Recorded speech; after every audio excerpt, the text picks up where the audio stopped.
Good afternoon and welcome to GCU Softball Stadium, the newly finished off GCU Softball Stadium. Michael Potter and JP Sarr with you for GCU softball action here today. The Lopes opened their season against the University of Northern Colorado Bears. The Bears opened their season a few minutes ago with a 6-5 victory over Bradley in the first matchup of this GCU tournament. And JP, the Bears had to come back from behind, use the long ball to get the victory in that one. But they come into this first game against the Lopes in a little bit of the winning ways. They're feeling good about themselves. Yeah, 2 home runs in the 5th inning. Brought them back. One of those by Erica Dick, their power hitter, one of the best players on their team. And she was definitely sparked it. She was the run that took the lead, 2-run home run. It was a great start for the Bears season, 1-0 for the year. For the year so far this year, it was a great start for them. Yeah, just getting rolling. They got the big victory for a while there. It didn't look like they would, but a comeback win. Northern Colorado plays out of the Big Sky Conference last year, 9-33, 4-14 in the Big Sky. Now their baseball squad plays in the Western Athletic Conference with our baseball squad, but this a non-conference matchup. The Lopes 35-15 last year, JP, 10-5 in conference, and since they've been in the WAC, they've been one of the teams to beat one at their first year in. This year they've been picked to finish first, a tie in the coaches poll with New Mexico State. Those are the two teams more than likely in the WAC that are going to, one of those is going to take the championship. Yeah, it's going to be a big season. GCU 2014 WAC Championships, definitely something they're going to look back on. The seniors now were freshmen back then in 2014. They were able to win the championship. It all starts right here with this tournament. The Lopes 6-0 last year, 9-1 in this tournament in the last 2 years. Taylor Nolan pitched a no-hitter last year against UMBC. It was an awesome game. It was a great start for the Lopes season, and that really sparked them, and hopefully they can spark their season off this year once again. And Taylor Nolan back on the hill to start this one in game one as the Lopes are getting ready to take the field. Nolan last year, a 2.31 ERA, went 18-5. And boy, especially in softball, you get a pitcher, you can ride that pitcher to a lot of victories. The Lopes did that last year with Nolan. Now she comes in her senior year, hoping to get things going early and often once again here, JP. Let's go over the Bears lineup here as the umpires are now on the field. We're about ready to get going. You mentioned it, the leadoff batter, number 15, Erica Dick, the power hitter, the best hitter on the squad coming back this year, and they put that power hitter at the top of the lineup to put a little fear in the Lopes early on and get things going. They did. Absolutely they did. Talmadge will be batting second. Wiatrak batting third. 2 other great hitters for the Bears. Wiatrak, 1 RBI, 1 hit in the last game. Definitely going to be another key player batting in the 3 spot. Yeah, they mixed up the lineup just a bit from the last ball game that they got that victory. When you look at the lineup here, Emily Holtz will bat second and play right field.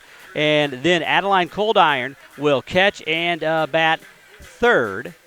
Number 22, Rachel Johnson, will play first base and bat in the cleanup spot. The designated player, number 13, Jordan Wiatrak, will bat fifth. Sophia Taylor, the second baseman, bats sixth. Kinsey Caderna, the center fielder, bats seventh. Alex Sinoki, the third baseman, bats eighth. And Cheyenne Talmadge plays right field and bats ninth. So Dick, Holt, Coldiron, Johnson, Wiatrak, Taylor, Caderna, Sinoki, and Talmadge is the lineup. And you mentioned it, JP, in that ball game earlier today against Bradley, a come-from-behind victory, pounded out 7 hits, but scored 6 runs on those 7 hits, using the long ball to get the victory. Dick and Sinoki both had home runs in that ball game. Yeah, pitching for the Bears was Jamie Redicliffe. She had a good game, 4 innings pitched, 3 strikeouts, only 2 earned runs. She will not get the ball to start here early on. It will be Kelly Kleiss. She had a rough year last year, went 0-11 with an 11 ERA. Definitely looking to start her season on a much more positive note this year. Well, we haven't mentioned it except for right in the beginning, JP. A beautiful site and a venue for this ball game. GCU Softball Stadium just opened up. First ball game was the neutral site game a little bit earlier today. Phase 1 completed, and they've done a gorgeous job here. They're going to continue to do a few little things throughout this season. If you take a look at the outfield wall with that purple, you got the batter's eye right there in dead center. They're going to move that back a bit, extend that purple, wrap it all the way around, and then as soon as the season ends, they're going to come in and fix things up in Phase 2. They're going to add the bleachers and the press box, concession stands, restrooms in the concourse. We'll, of course, really enjoy that press box. Absolutely. As we're sitting here in the stands with everybody else, but it makes it nice and intimate here for us today. And the sun came out. You were in the shade the entire neutral site game. Now the sun comes out just in time for the ball game. Yep, just in time. The sun came out. They were hosing down the field, and it was already drying up just quickly. As you were saying, it's a beautiful sight here. We were setting up our cameras Wednesday. We were able to walk around on the field a little bit, checking out the angles. You were able to zoom in over there on the Grove Apartments, the freshman dorms. It's just an awesome view. You can see a lot of campus here. It's just absolutely beautiful. Well, it should be a good day here. Other than that sun popping out from out of the clouds, a beautiful day here at GCU Softball Stadium. The Lopes, of course, are ready to go here. They're out, ready to get going. The umpires are just having a quick meeting over there. Ann Pearson brings the squad in her 14th season.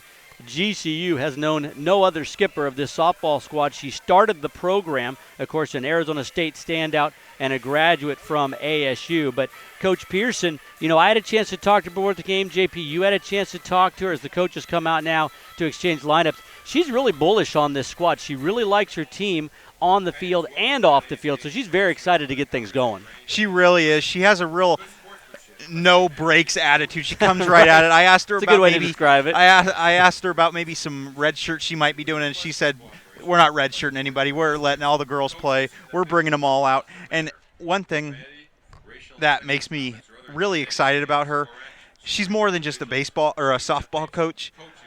Her team was #1 in GPA in Division I softball. That is very impressive. Well, she's excited about this squad she's got coming out here. We'll give you the position players in just a moment, but they're having the meeting on the mound between the coaches. Shanna Easley, the head softball coach for University of Northern Colorado, out there with Ann Pearson. Anita Robinette's going to be calling the balls and strikes behind home plate. Louis Bereza is at first base, and Joe Coates is at third base for this ball game. Well, this tournament, you mentioned, JP, the Lopes have done very well in this tournament since starting it. Got started with the neutral site game. Lopes will play a doubleheader here in Northern Colorado in this one, and then they've got the ball game against Bradley later on tonight. And then the Lopes get to play the first two tomorrow at noon and 2:30, and then Northern Colorado and Bradley. And then we finish things up on Sunday, Grand Canyon versus Bradley, and close out with this ball game right here, once again, Grand Canyon versus Northern Colorado. But it's been a great tournament. A lot of clubs like to make the trip down here, especially if they're from those northern, colder climates, because they get to come down and experience some of this weather for 2 or 3 days. Yeah, as you said, Bradley next game.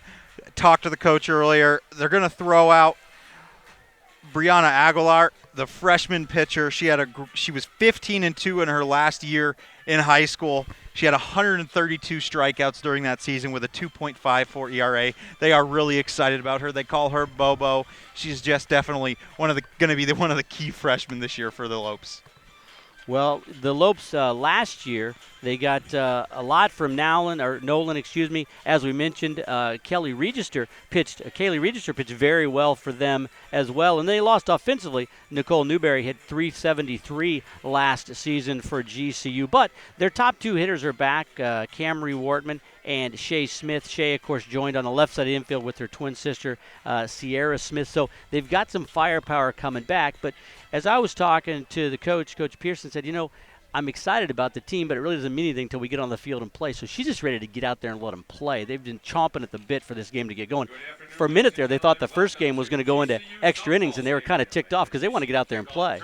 Yeah, I really wish they would have been the one to start this baby off on the fresh new field, but they, of course, are playing the second time. She was just really excited. She just wanted them to go out there with a lot of energy and just compete. She wanted her expectations for this weekend. She didn't have any win-loss expectations. She just wanted them to go out there and have fun and just compete. And now for today's starting lineups. First for the visiting Bears. So introducing the starting lineups here, we went down through them, and we'll get them to you again. Erica Dick leads off and plays shortstop. Emily Holtz, the left fielder, bats second. Adeline Coldiron is the catcher, batting cleanup. The first baseman, Rachel Johnson, bats fourth. Batting fifth, the designated player, Jordan Wiatrak. Batting sixth, the second baseman, Sophia Taylor. Batting 7th, the center fielder, Kinsey Caderna. 24, Kenzie Caderna. Batting 8th, the third baseman, Alex Sinoki.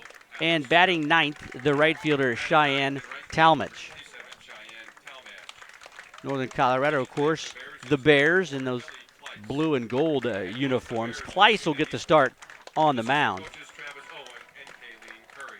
Well, the Lopes sporting those nice home white uniforms with the purple GCU across the chest and all the purple. I really like the uniforms. They're pretty basic, just white with the purple, but boy, it really pops, you know? Yeah, it's just a really exciting environment here, too. The fans are out for the first game in this new stadium, and everyone is just really excited. Good crowd out here. Leading off, Shay Smith, the sophomore shortstop. Batting second, her twin sister, the third baseman, Sierra Smith. Batting third, the designated player, Nikki Gonzalez. Batting fourth, the center fielder, Lainey Gomez. Camry Wortman, the senior second baseman, bats fifth. Bianca Bowling bats sixth and plays first base. Maddie Dowdle, the left fielder, bats seventh.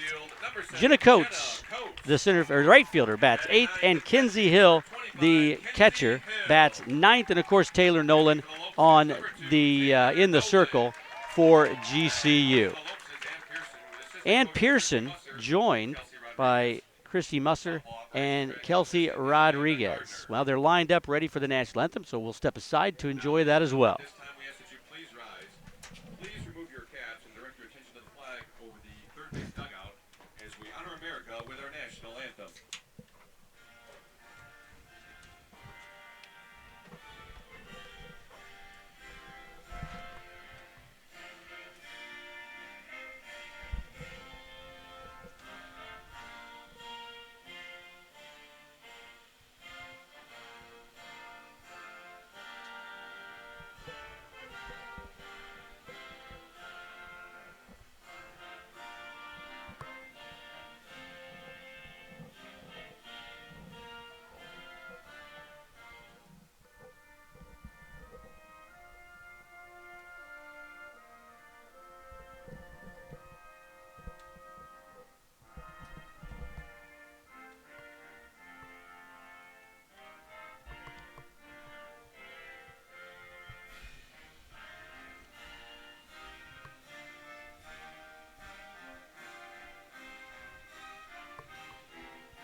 Well, it looks like we're just about ready for action here. The Lopes grabbing their gear, getting ready to take the field for the first time here in the freshly opened GCU softball stadium. Right now, about 700 is the capacity. And I don't know about you, JP, but it looks like it's pretty much at capacity here right now. Next year, when they put the bleachers in and everything, it'll be about 1,200 folks. But a good crowd out here. A lot of students, a lot of other athletic teams coming by to check out the new digs.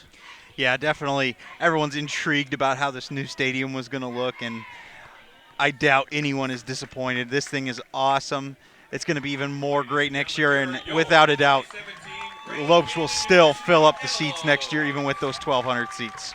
So the Lopes take the field for the first time, getting ready to go. Dowdle in left, Gomez in center, Coates in right. The Smith twins on the left side, Sierra at third, Shea at short. Camry Wortman at second, Bianca Bowling at first, and the battery, Kinsey Hill behind home plate, and Taylor Nolan on the mound. As we mentioned, Nolan had a phenomenal year last year. Nolan, a 2.31 ERA, a record of 18-5, appeared in 36 games, had 23 starts through 14 complete games, and 4 saves on the season as well. 160 and 2/3 innings pitched. That is one difference you'll see between softball and baseball. A lot of innings pitched for Nolan, and she is going to be the horse for them this year, the first pitcher for them each ball game. And we'll see how she gets started here. As you mentioned, JP, she really likes pitching in this tournament. Yeah, she does. No-hitter last year, and as you said, she's going to be the horse for them this year. They lost 2 of their key pitchers last year. They only ran out 3 pitchers throughout the year. They cycled them around. and she was one of them, and she's the only returner, so she's definitely going to have to be the workhorse for them. So Erica Dick's going to lead things off for the Bears. First pitch up high and inside, and we are underway here at GCU Softball Stadium. Thanks so much for joining us. We'll have quite a few ball games for you. Doubleheader each day through Sunday. Erica Dick, strong game. Last game against Bradley there, she went 2 for 3, one of the 2 RBIs. One of those was a home run to take the lead, get the game-winning run on the board for the Bears. Well, as we mentioned, the Bears struggled a bit last year overall, but got their first win here just moments ago and ready to try to get number 2 here. The Lopes, that pitch, popped right side. Looks like they're going to have room over there. Bowling makes the grab, so 1 up, 1 down. It's a strong start for Taylor Nolan. I was talking to the coach this morning. She said Taylor Nolan, she's even trying to improve after that great year she had last year. It put a lot of pressure on her that she was picked to be WAC Player of the Year or the WAC Pitcher of the Year preseason. So definitely going to add pressure. But she worked on her game. She added a pitch. She added the drop ball, which is definitely going to be a key pitch for her. And Coach Pearson seemed really excited about it. She said the pitch was nasty. She's looking forward to it. Emily Holtz up there now takes the first pitch ball. So Nolan pitching behind first couple batters she's faced here. Didn't hurt her against Erica Dick, who popped out to the first baseman. That one high and away as well. So just underway here, but already quickly behind the first 2 batters, 2-0 counts. That one caught the corner for a strike. 2 balls and 1 strike now. That was a solid Emily pitch. Holtz. The Lopes just need to get their legs under them. When I talked to Coach Pearson, she just said they needed to harness this excitement. New stadium, a ton of fans. Definitely very excited. Some of the players, some of the freshmen might be a little nervous. They just definitely need to harness that energy and be able to put it towards their game. That one bounced up there, so the count goes to 3 balls and 1 strike on the second batter of the ball game for the Bears. Well, that third baseman, Sierra Smith, in tight still with the 3-1 count. Offered at that one, count goes full. 3 balls and 2 strikes. So Nolan, not much command on those first couple pitches of each batter, but really battling back and making the hitters work. Boy, good crowd here today. A few more folks kind of straggling in as this game just gets underway. Payoff pitch, outside corner, called strike 3. That's the first strikeout. Definitely nice by Nolan. She worked the count there, definitely. Got it to a full count, was able to strike that one out. The catcher, number 3, Adeline Coldiron, at the plate with 2 outs and nobody on. And boy, Taylor Nolan just set her up for that one, painted the corner. 132 strikeouts last year. Gets her first strikeout of the season on the second batter she faced, and now ahead in the count.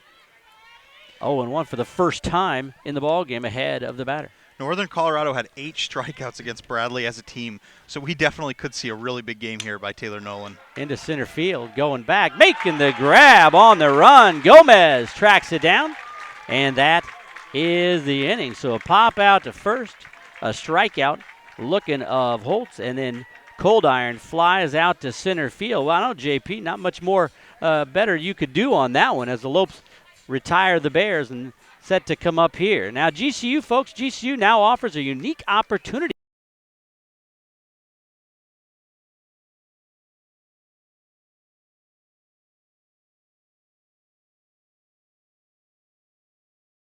For more information, visit gcu.edu/doctoral 2017. That's gcu.edu/doctoral 2017.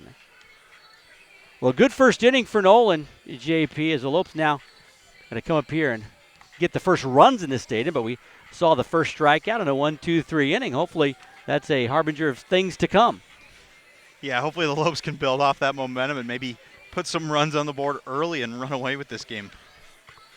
Well, for the Lopes, we went through it in the introductions, but Shay Smith will lead things off for GCU. The sophomore shortstop, Sierra Smith, will bat second, And play third base, Nikki Gonzalez, the designated player, bats third. Laney Gomez, the center fielder, who made that great running catch to end the top half of the first there. It will bat in the cleanup spot. Camry Wortman, the second baseman, bats fifth. Bianca Bowling, the first baseman, bats sixth. Maddie Dowdle, the left fielder, bats seventh. Jenna Coates, the right fielder, bats eighth. And Kinsey Hill, the catcher, bats ninth. So Shay Smith, boy, she made her presence known, as did her sister last year. Shay started and played in all 50 games last year, hit .377 and got 3 home runs, 29 RBI, scored 45 runs for the Lopes. Boy, getting the Smith twins to come to GCU was a great get for Coach Pearson and this coaching staff. Yeah, they're definitely important, but my key player for the Lopes in this batting is Camry Wortman. She was picked to make the preseason all-WAC team. She had .392 average last year, 6 home runs and 29 RBIs, 17 doubles, which led the Lopes big time last year. She's definitely going to be key, as the Lopes led the WAC in hits per game, runs per game, and doubles per game, mostly led by Camry Wortman there. And Wortman will come up fifth in this batting, or we'll see if we get to her. And the lefty Shay Smith digs in. That ponytail coming out from underneath the helmet there, and the first pitch is going to miss outside. So both pitchers get started off on the wrong foot with throwing balls to the first batters they face. Up high. That was in there for a strike. Thought it caught the top of the zone, and it did.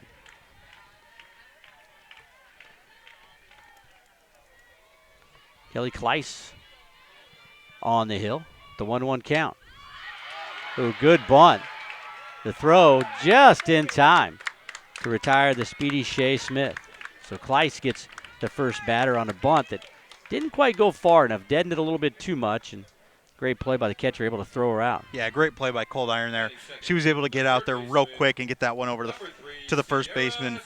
Shay Smith just didn't outrun that one. It was definitely a close play at the plate. Now her sister, Sierra Smith, at the plate. Nobody on and out. Missed the outside corner. Well, Sierra Smith, as we mentioned before, got 50 starts, hit .311.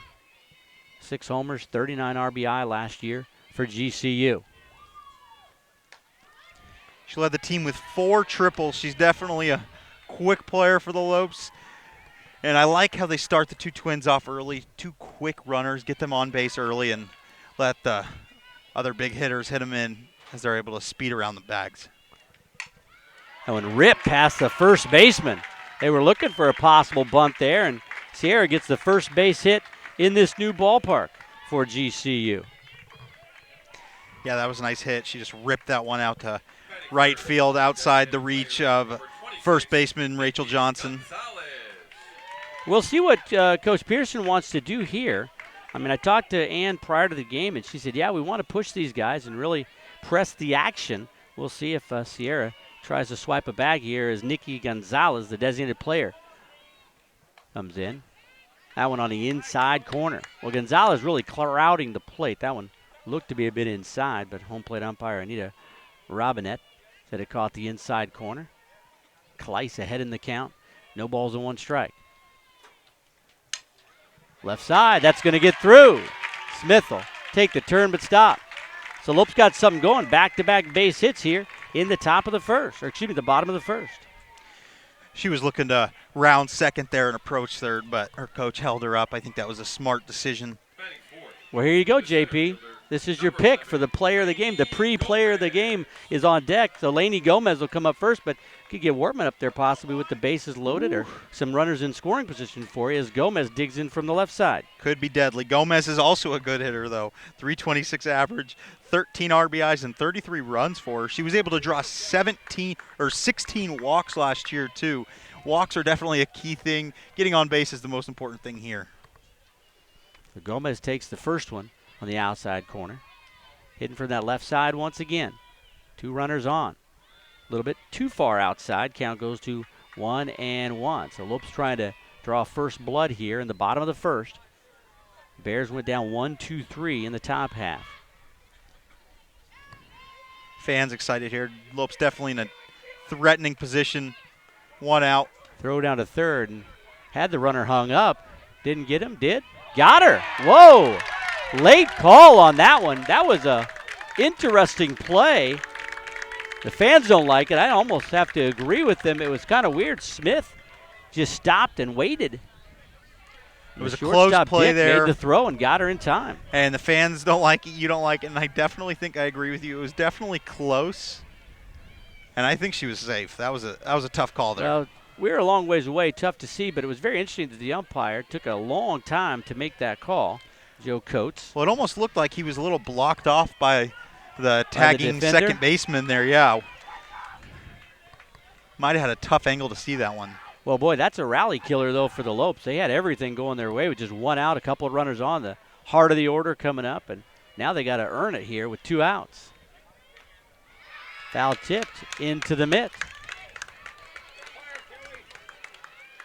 So now the Bears, what a reversal of fortune. They're just 1 strike away from getting out of this inning unscathed. Yeah, After the definitely going Lopes to dodge get a bullet there. a couple of hits back to back. Well outside, so now they'll go to 3-2 count here on Laney Gomez. When you also retire your speedy runner out there at second.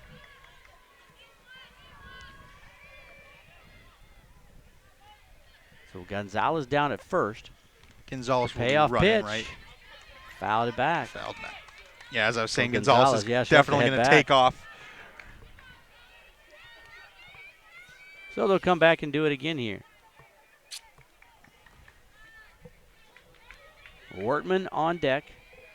For a while there, it looked like she'd be coming up with a couple of runners in scoring position. Maybe even the bases loaded. The payoff. There goes the runner. Check swing and ball 4.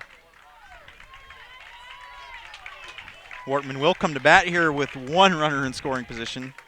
Couple of runners on, but yeah, just 1 in scoring position. And Camry Wortman now with 2 outs going to have to get a base hit. Number 5, Camry Wortman. And the catcher finally asked to check if Gomez went around. She did not. So Gomez at first, Gonzalez down at second, and Wortman, the senior second baseman, at the plate. Camry led the Lopes last year at .392 for the squad, 6 homers. First pitch right in there by Kleiss. Positive sign for the Lopes here early on. As I said earlier, Kleiss went 0-11 last year. Definitely not the strongest of pitchers, and the Lopes are getting some hits off her early on. High and outside, Wortman lays off. Count goes to 1-1. Or excuse me, 2-0. They're going to look, 2-0. Didn't go. Should be 1-1, I believe. 2-0 on the board up there, though. Wortman ready to go here. The pitch. Now one misses as well. So now Kleiss, as we mentioned, had everything going her way. Chance to get out of this inning. Now she's having a little bit of trouble here. 2-ball, 1 strike count to Wortman. The pitch. Ooh, a little check swing. That's going to go foul and land on that turf. This new stadium here, they've got the field turf in the outfield and the dirt on the infield here. Yeah, the turf just got put in about a week ago. I was talking to Coach Pearson. They've been practicing at Borgade High School right around the corner for a few weeks now, and they just got their first practice a couple days ago. So I was asking Little her. Tapper, that's going to be trouble. Not going to get anybody. Boy, Wortman just squibbed that one. Went about 4 feet, but it was 4 feet far enough, and the bases are loaded here for the Lopes.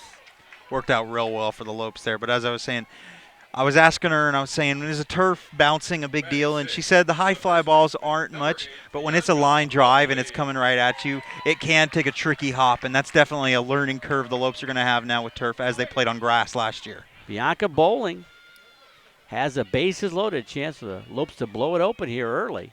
That first one misses outside. Good speedy runners out there as well. You got Gonzalez at third, Gomez at second, Wortman at first. Boy, you kind of try to roll back the clock, and if Smith hadn't got picked off out there at second base on that play, be quite the inning for the Lopes. They're trying to make it happen here. Up high, 2-0. So now Kleiss got a couple things to go her way early, but struggling here.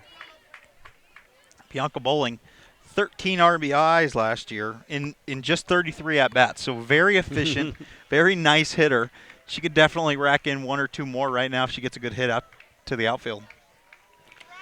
Well, with the 2 outs, it's going to take a base knock here. Now, little conference in the circle is broken up by the home plate umpire, and we're ready to go.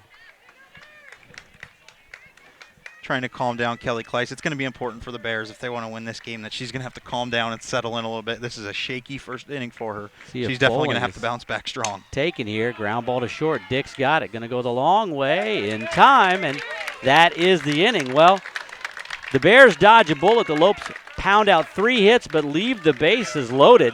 No runs across for GCU on 3 hits, no errors, and 3 men left on base. We've completed 1. No score here at GCU Softball Stadium. We'll take a break and be back with more after this. GCU is the university that never sleeps, moving at the speed of light. And now GCU is leading in the area of computer science and IT. With over 200 university degree programs across 9 colleges, on campus and online, join the most inventive concept in education today. Fast track options available with courses in cybersecurity, cloud computing, and systems architecture. Find your purpose at Grand Canyon University. Visit gcu.edu/IT.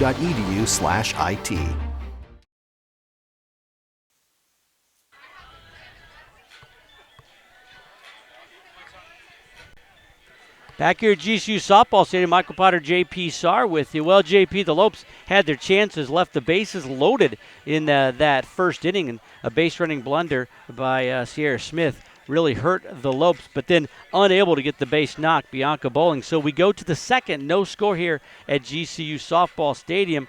Nolan mowed down the Bears 1-2-3 in the first. The Lopes sent 6 to the plate in the first, but we're still knotted at 0.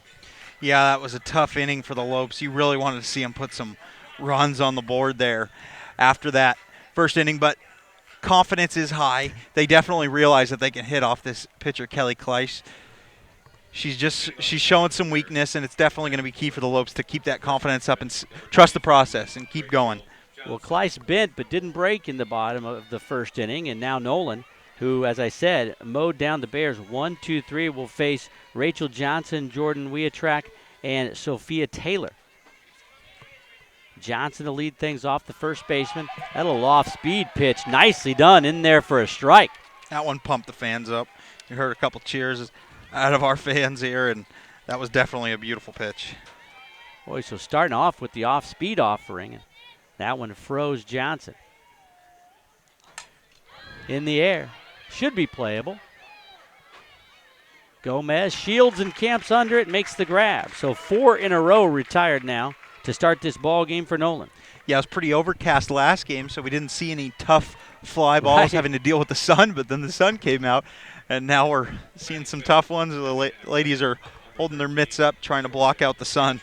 Well, in the positioning of the stadium here, as Wiatrak steps up to the plate, the designated player, those outfielders are going to have some struggles on these afternoon and late early evening games. That one fouled off, going to get out of play and bounce off the screen. So Nolan started the first inning behind every batter that she faced. This inning, she's been jumping ahead. So had to get those nerves taken care of in the first inning. Oh, what a great pitch there. Another spinner, the curveball drops right in there for strike 2.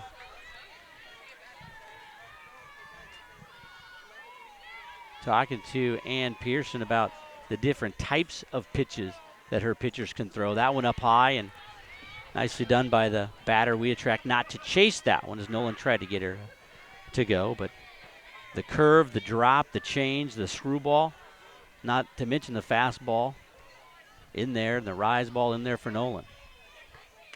Swing and a miss. Second strikeout of the ball game for Nolan. She's hot early on. She's definitely looking like she's going to have a real good game here early on for the Lopes. Well, you mentioned it, that the Lopes were picked to finish first in the conference with New Mexico State, and Nolan was picked as the preseason pitcher of the year. So far, so good. Sophia Taylor at the plate with 2 outs and nobody on for the Bears. Nolan gets her sign and ready to roll. Another off-speed pitch right in there. Well, that's taken the Bears a little by surprise because she has started 2 of the 3 batters here in this inning with the breaking ball. Sophia Taylor did not bat in the last game against the Braves of Bradley, but she pinch run. She will be hitting here, though. Definitely going to be a learning experience for her. Down 0-2 to Nolan. Taylor looking to have a really quick inning here. As we mentioned, retired the sides in the first.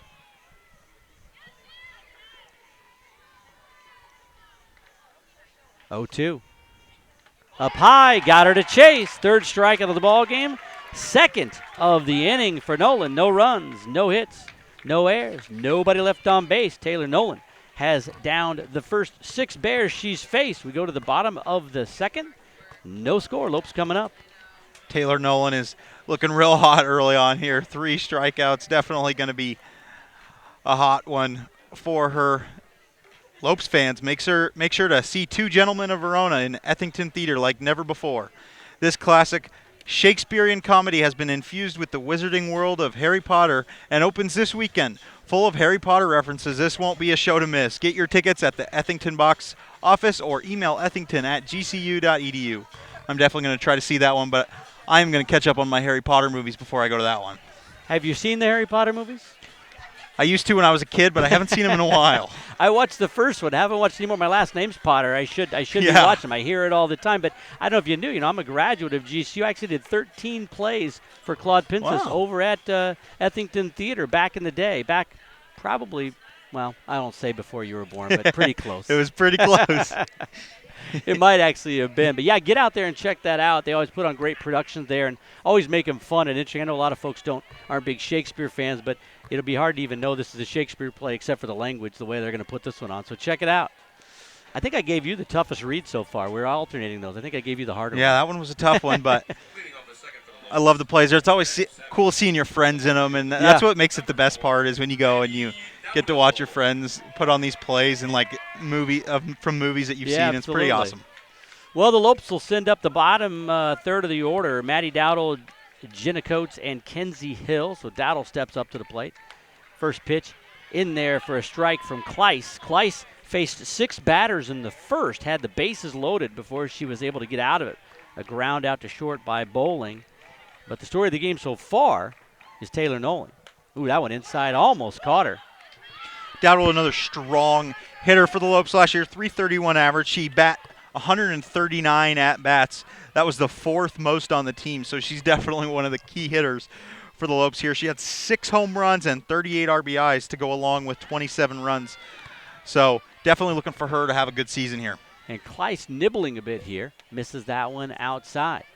So Dowdle trying to get aboard. Lopes did not get the leadoff batter aboard in the first inning. Still were able to load the bases. Little squibber. Could be a tough play. A lot of English on it. Nicely done out there at second base for the Bears. And leadoff runner retired once again here for the Lopes in the second. Second baseman Taylor was able to scoop that one up, and she had to quickly flick that one over to Rachel Johnson to get that one out. That was a lot closer than it looked. Boy, the squib off of that one, it thought it might kind of roll away from her there, Yeah, a but she little was able spinner. to jump on it and make the play. First pitch down low to Coates. Jenna Coates, the senior right fielder for GCU.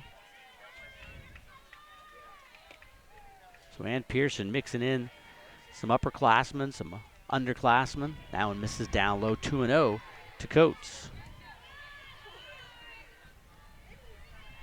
Jenna didn't get to play a lot last year. Getting the start here in the season opener for GCU. That one misses down low once again. Yeah, only 12 at-bats, but she made good use of that. Scored 3 runs all of last season. But when you consider 12 at-bats, she was definitely a key pinch runner for them, as she is a rather speedy runner. Chance to get on base here. 3-0 count from Kleiss. The pitch. Caught the inside corner. 3-1. I always wonder when there's a 3-0 count. It seems like you just got to get it close, and the umpire's going to call it a strike. If it's even anywhere remotely near the plate, you're going to get that call. And that one hit her. Well, she'd been nibbling inside to the last batter. Almost hit Dowdle on one up and in. That one caught Coates, and so she's aboard. Yeah, you're right about that 3-1 count, or the 3-0 count. The refs tend to be a little, or the umpires tend to be a little lenient there and give you the benefit of the doubt when it comes to that. So having a little meeting on the mound here to try to figure out exactly what they want to do with the number 9 hole hitter, Kenzie Hill. We'll see if Ann Pearson lets her Hill swing away, tries to get some action going here with the little bunt or a hit and run. As you mentioned, Coach, a speedy runner down there at first base. Another first pitch ball from Kleiss. Well, Nolan in the first inning of this ball game started every batter she faced with the ball, got behind the count, but it didn't matter. She retired all 3 of them. Kleiss having some trouble here getting ahead of the hitters. That one inside, snap, throw down, doesn't get him, but the pitch is a strike. 1-1 the count. Top of the order, and Shea Smith on deck. Lopes Kenzie trying to Hill, press the action. senior out of Walla Walla, Washington. She was one of those first newcomers where she committed, and then Lopes decided to transition to D1. That'll bring the runner down to second on the wild pitch. Got the catcher Coldiron out of the crouch, couldn't control it, so now runner in scoring position and a 2-1 count to the number 9 hole hitter. The Lopes transitioned to D1, and Ann Pearson went to her players and said, hey, guys, I totally understand if you want to back out, but the 3 players she recruited, they decided to stay strong. One of those was Taylor Nolan as well, and they have been key players for the Lopes during this D1 probation period. Left side, in time to check the runner and make the throw over. So 2 outs now. Once again, the Lopes will have runners in scoring position, but a couple of outs already, and so they're going to have to get the base hit to get the run across. So top of the order, Shea Smith. Smith had that little tapper ground out to the catcher in the first inning. Already her second at bat here just in the bottom of the second inning. But a nice play down there by Sunoki. Froze the runner and made the throw. Kleiss misses again, starting off another batter. 1-0 count.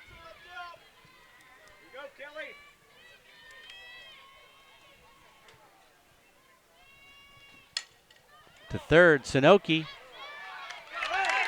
The throw to first in plenty of time, and once again the Lopes put some pressure on the Bears, but Kleiss pitches herself out of the trouble. And at the end of 2, no score here. We'll take a break and be back with the third. This is Lopes Softball on GCU TV. Finding the right college isn't always simple. The choices I make today affect where I'll be tomorrow. That's why I chose Grand Canyon University. Here I'm working toward a greater purpose and a place that feels like home. With scholarships to help me earn my degree, I can graduate in less than 4 years. By attending GCU, Arizona's premier private Christian university, I know I'm not just making the right choice, I'm making the smart choice. Find your purpose at Grand Canyon University. Private, Christian, affordable. Visit gcu.edu.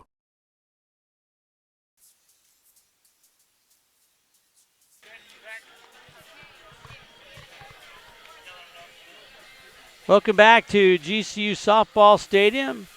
No score here as we go to the first game of the season for the Lopes. The Bears got a win earlier today over the Bradley Braves, 6-5. They came from behind to get that victory, but we're knotted at zeros here as we go to the third. The Bears, of course, now 1-0 on the season. The Lopes coming off that great season last year, 35-15. A little disappointed maybe in how they played in the WAC with that 10-5 record.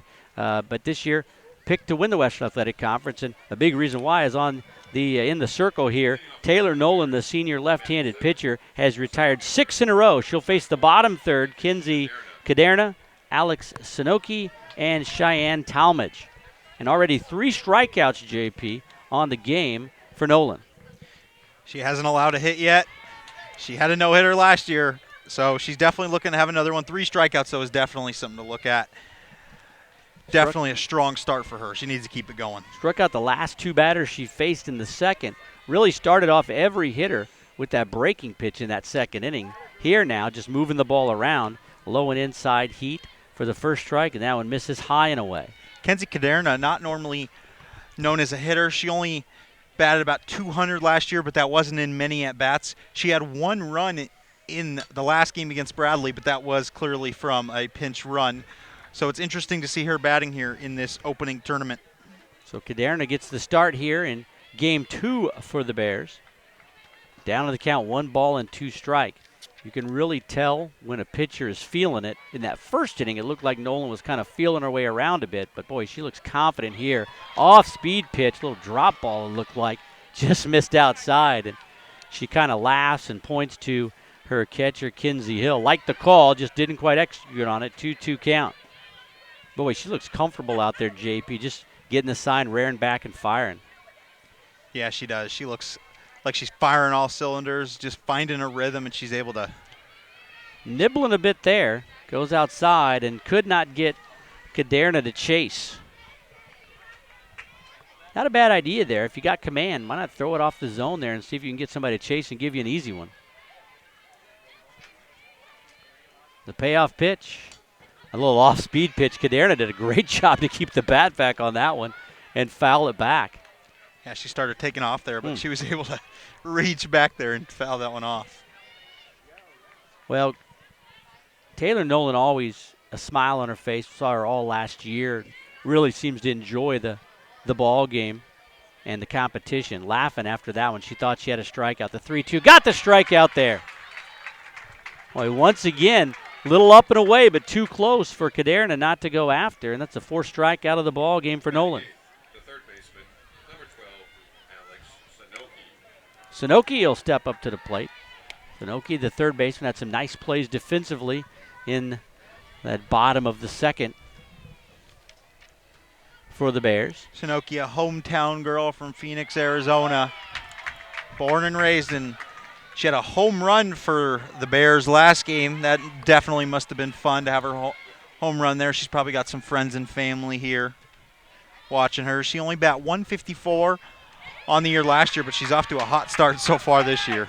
Off-speed pitch for strike 1, little breaking pitch in there for strike 2, and Nolan's got Sanoki on her heels here. Yeah, she may have ran into a unstoppable force in Taylor Nolan, however. See if she tries to waste one. She does, and Sanoki doesn't bite on that one.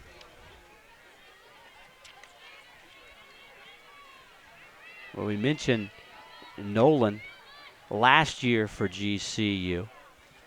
Threw 132 strikeouts in 160 and 2/3 innings. More than double the next most innings by a pitcher for GCU. Strike 3. Little off speed when it looked like up high. 5th strikeout through 8 batters in the ball game.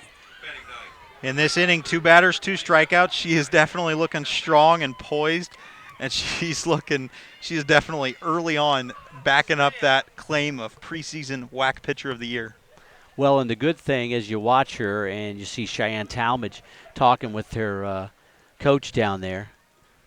But the good thing about what Nolan's doing is everything's working for her. Seems like every pitch she's throwing, she's able to locate it, get it in there, moving the ball in and out of the strike zone. Very comfortable out there. So I would imagine that the head coach, Shanna Easley, is saying, hey, look, we got to try to do something to disrupt that timing here. Problem is you can't really take too many pitches or you find yourself down 0-2, first pitch. Fastball in the outside corner. She's on fire. This is fun to watch. Well, and sometimes it gets the ump going. That one looked like it might have been a little high and away, but it sliced over the outside part, and she got the call from the home plate umpire. The 0-1.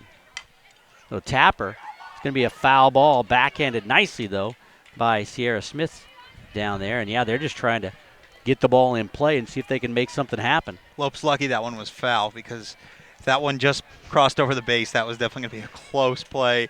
I don't know if Sierra Smith would have got that throw over in time.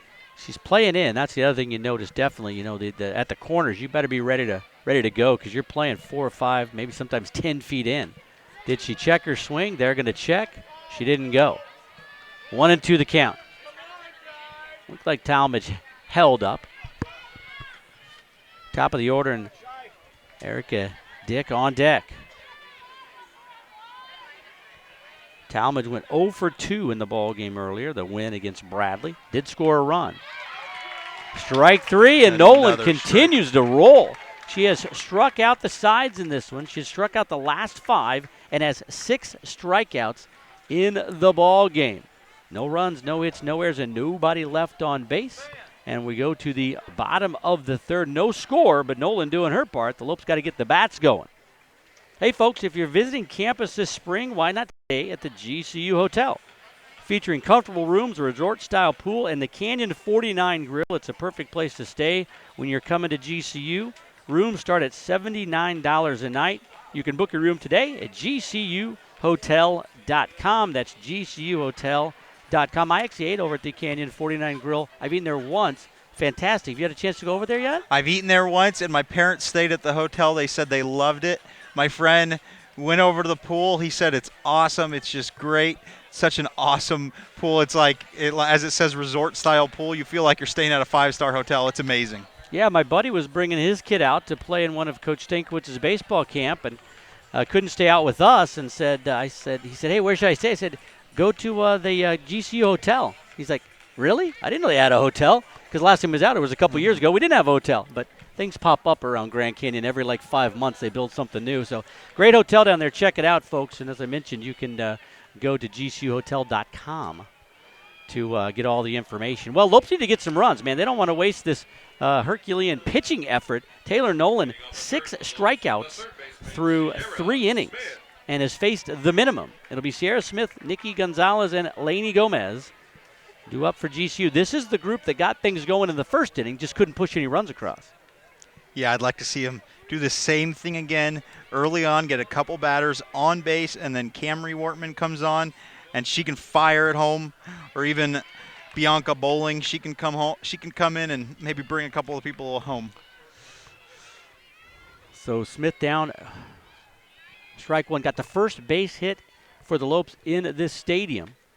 That one in there for strike 2. Back in the first inning, but then that bizarre play where she got caught a little too far off of second base, and it looked like at the time that Dick, the shortstop who was covering, wasn't going to throw back behind her, but Smith just kind of stood there and kind of baited her to throw, and Dick obliged and threw her out. 1-2 count now to Sierra Smith. She kind of hesitated. She was caught in a pickle, and she kind of hesitated, and then she slid, and she still almost got back to the base in time, but the ref called her out.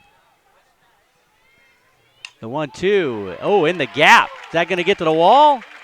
Smith on her horse. Might be 3. She's not stopping. Bang, bang play. Not in time. And a leadoff triple here in the third. As I said, Sierra Smith, 4 triples in the season last year. She picks up her first of the year in the first game of the year. Boy, and Sierra Smith, JP, 2 for 2 in this ballgame. Her sister Shay hit .377 last year, and she hit .311. And this year she's trying to take that mantle as the best hitting Smith on the Lopes squad. It's a tough mantle to get, too. The Bears led the nation in triples last year, so the Lopes giving them a little taste of their own medicine. Nikki Gonzalez at the plate. Got a base hit single. The last inning, a single here would produce a run. Boy, a sac fly would produce a run. A lot of things would produce a run here. First pitch misses outside. Be hard to believe the Lopes can't get on the board in this inning. Don't jinx them. I won't. Knock on wood. Kleiss has been very slippery, pitching her way out of jams. The 1-0. That's in the air. That's pretty deep. That should do it.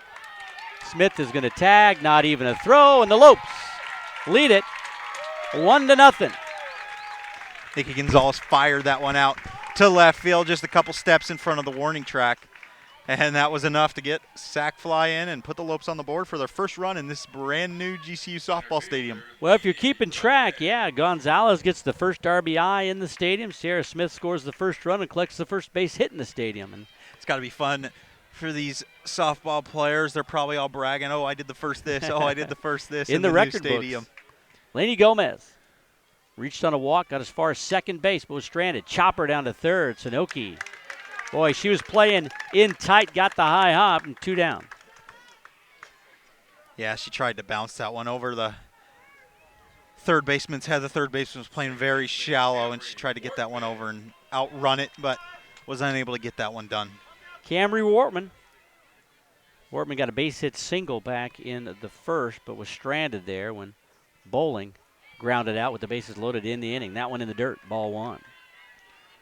Well, we got to stay on our toes here and keep track. So first strikeout by a GCU pitcher, of course, was Nolan. There's going to be a lot more of those this year. First hit was Sierra Smith. First extra base hit was Sierra Smith. First run was Sierra Smith. That one did pretty well. Going back, off the wall.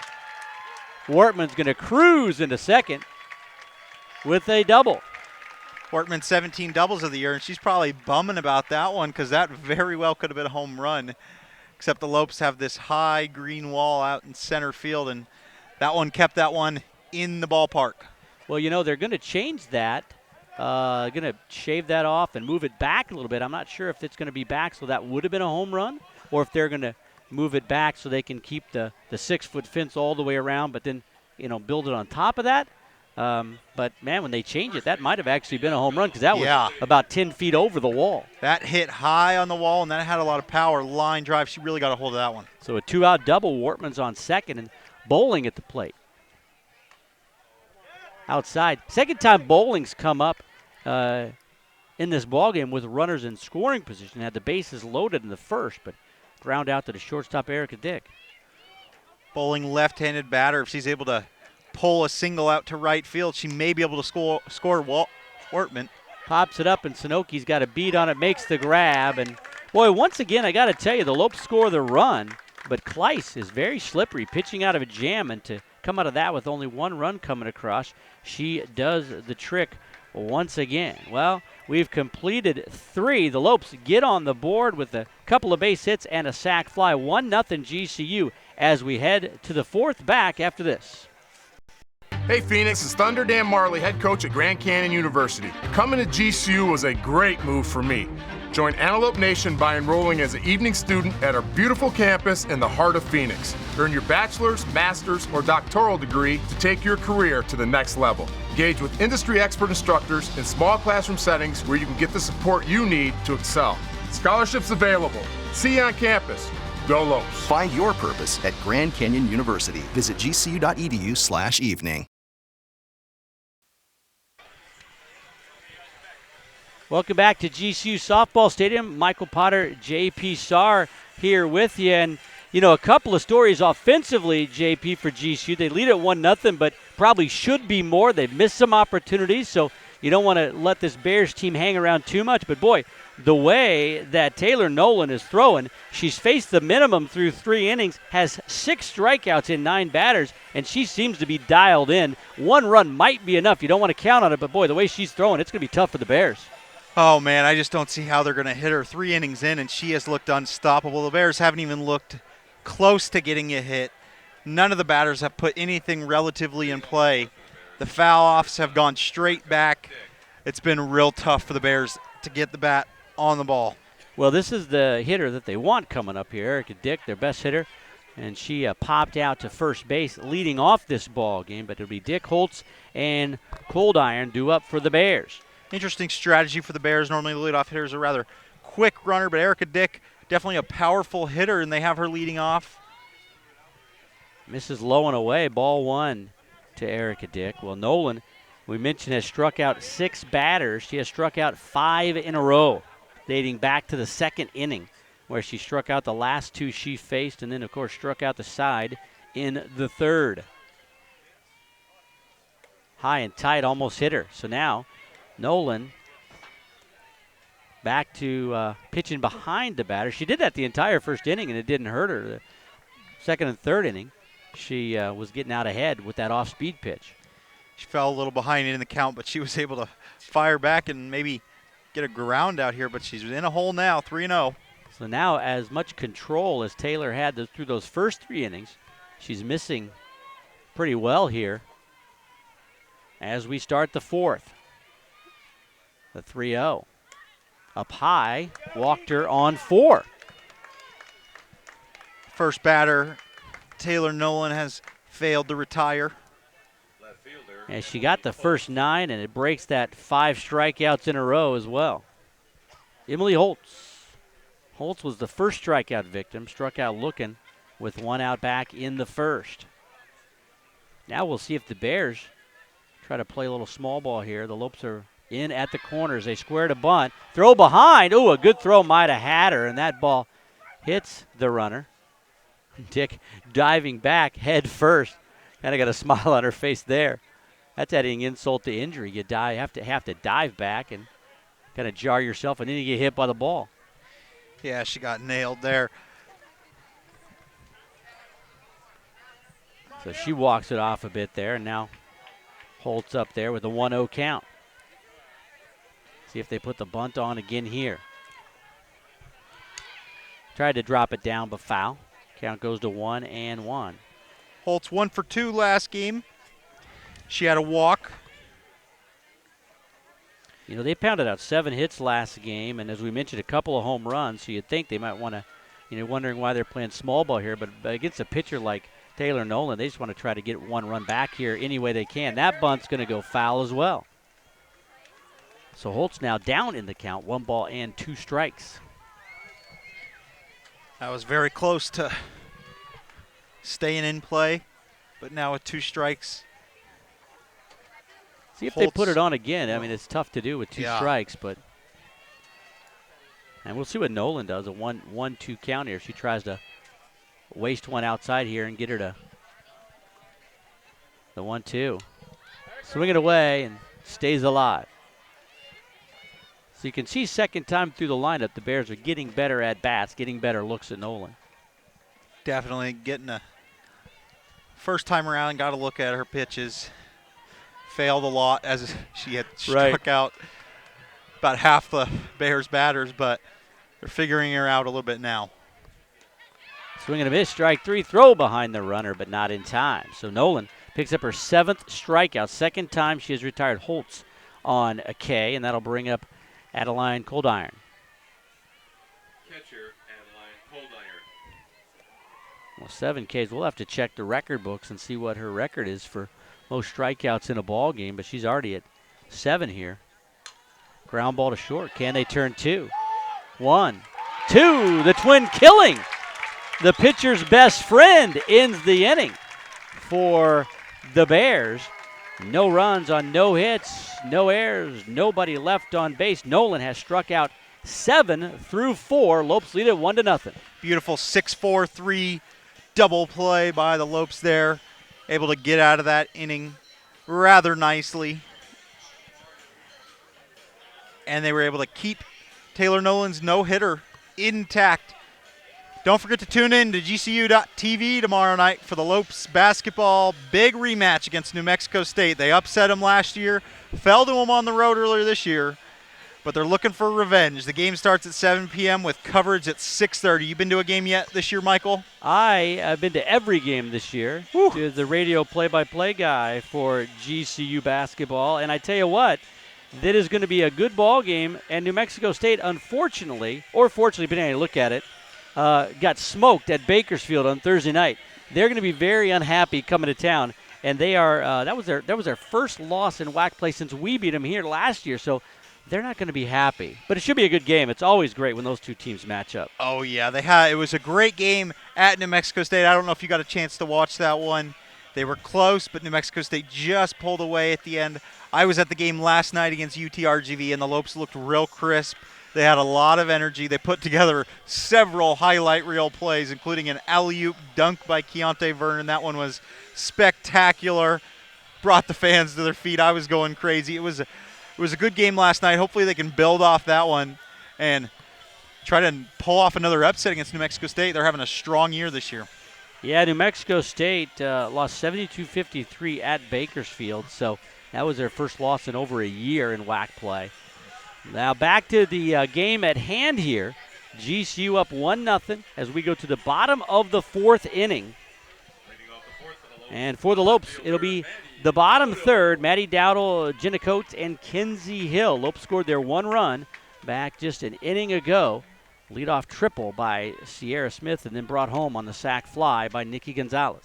Left fielder Madeline Dowdle, sophomore out of Tucson, Arizona, batted .331 last year, fires that one in.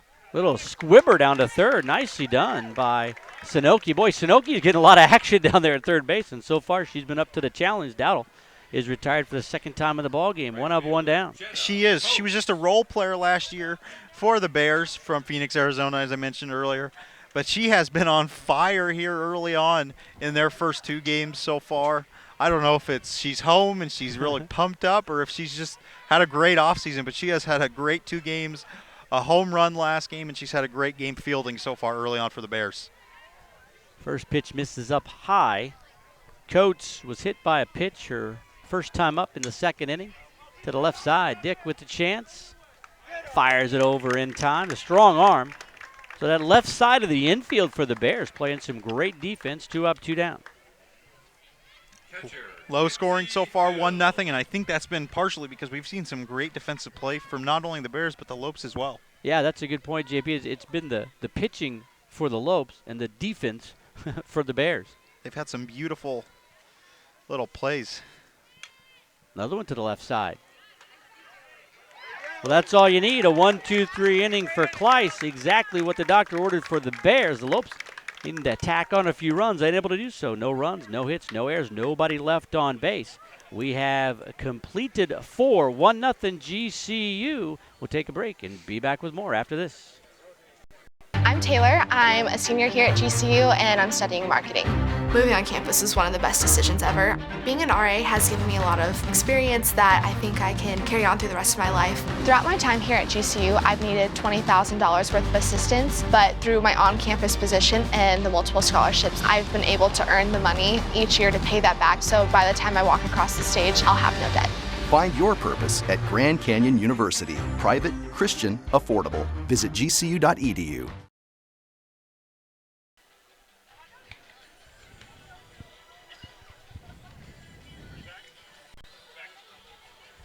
Well, beautiful softball stadium here, GCU Stadium so far. It's the house that Taylor Nolan built. 7 strikeouts through 4 innings. She's back in the circle here as the Lopes lead it 1-0. Still more to do on this softball stadium, JP, but boy, a gorgeous facility. Got to see it a couple days ago, and fun to do the first game here, but really love what they've done and excited about what they're going to continue to do here. Yeah, a couple weeks ago we were all shaking our heads thinking, wow, there's no way this is going to get done in time for the season. Not a chance. But they got it together, and they did it. They got some bleachers up, some temporary bleachers. Of course, the stadium is phase 2 of this project.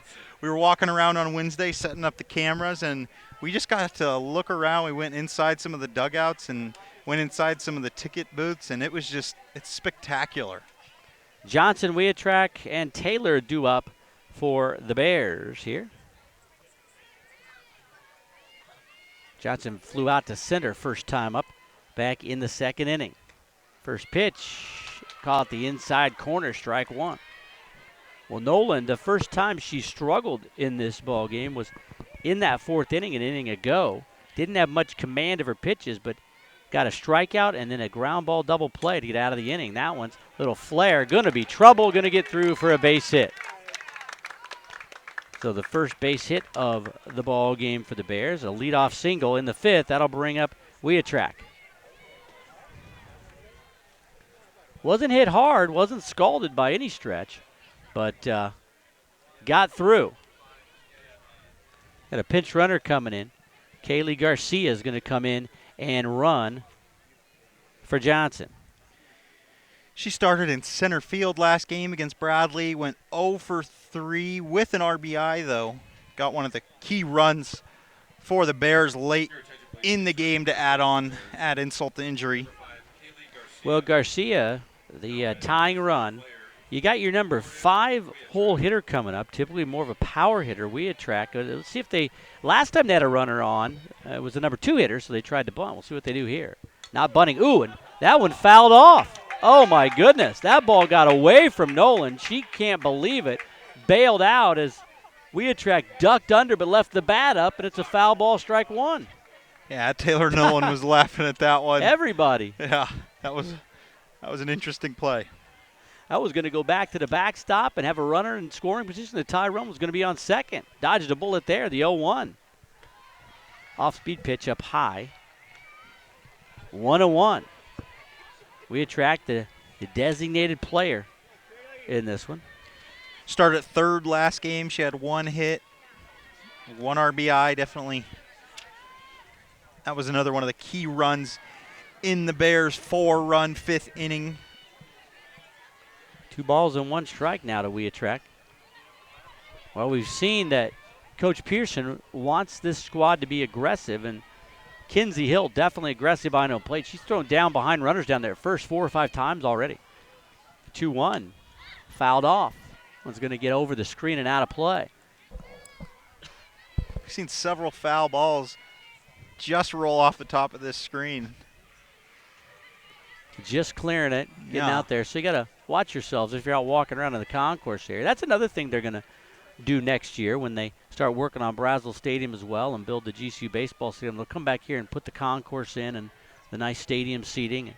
Be gorgeous. It's already nice. It'll be gorgeous after next year. If it's anything like the GCU soccer stadium, it's bound to be good. That one's hit pretty well. Is it going to stay fair? Is it going to go foul? It's a fair ball. It's a home run, and it's a 2-1 Bears lead.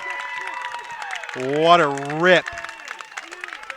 Well, just like that, Taylor Nolan was just cruising, but we mentioned it. She lost a bit of her control the last inning, and then this inning got one up, and Jordan Weatrack drove it out. The Bears continue to play long ball all day today. 2 in the first game to win that one, and they take the lead on a long ball here.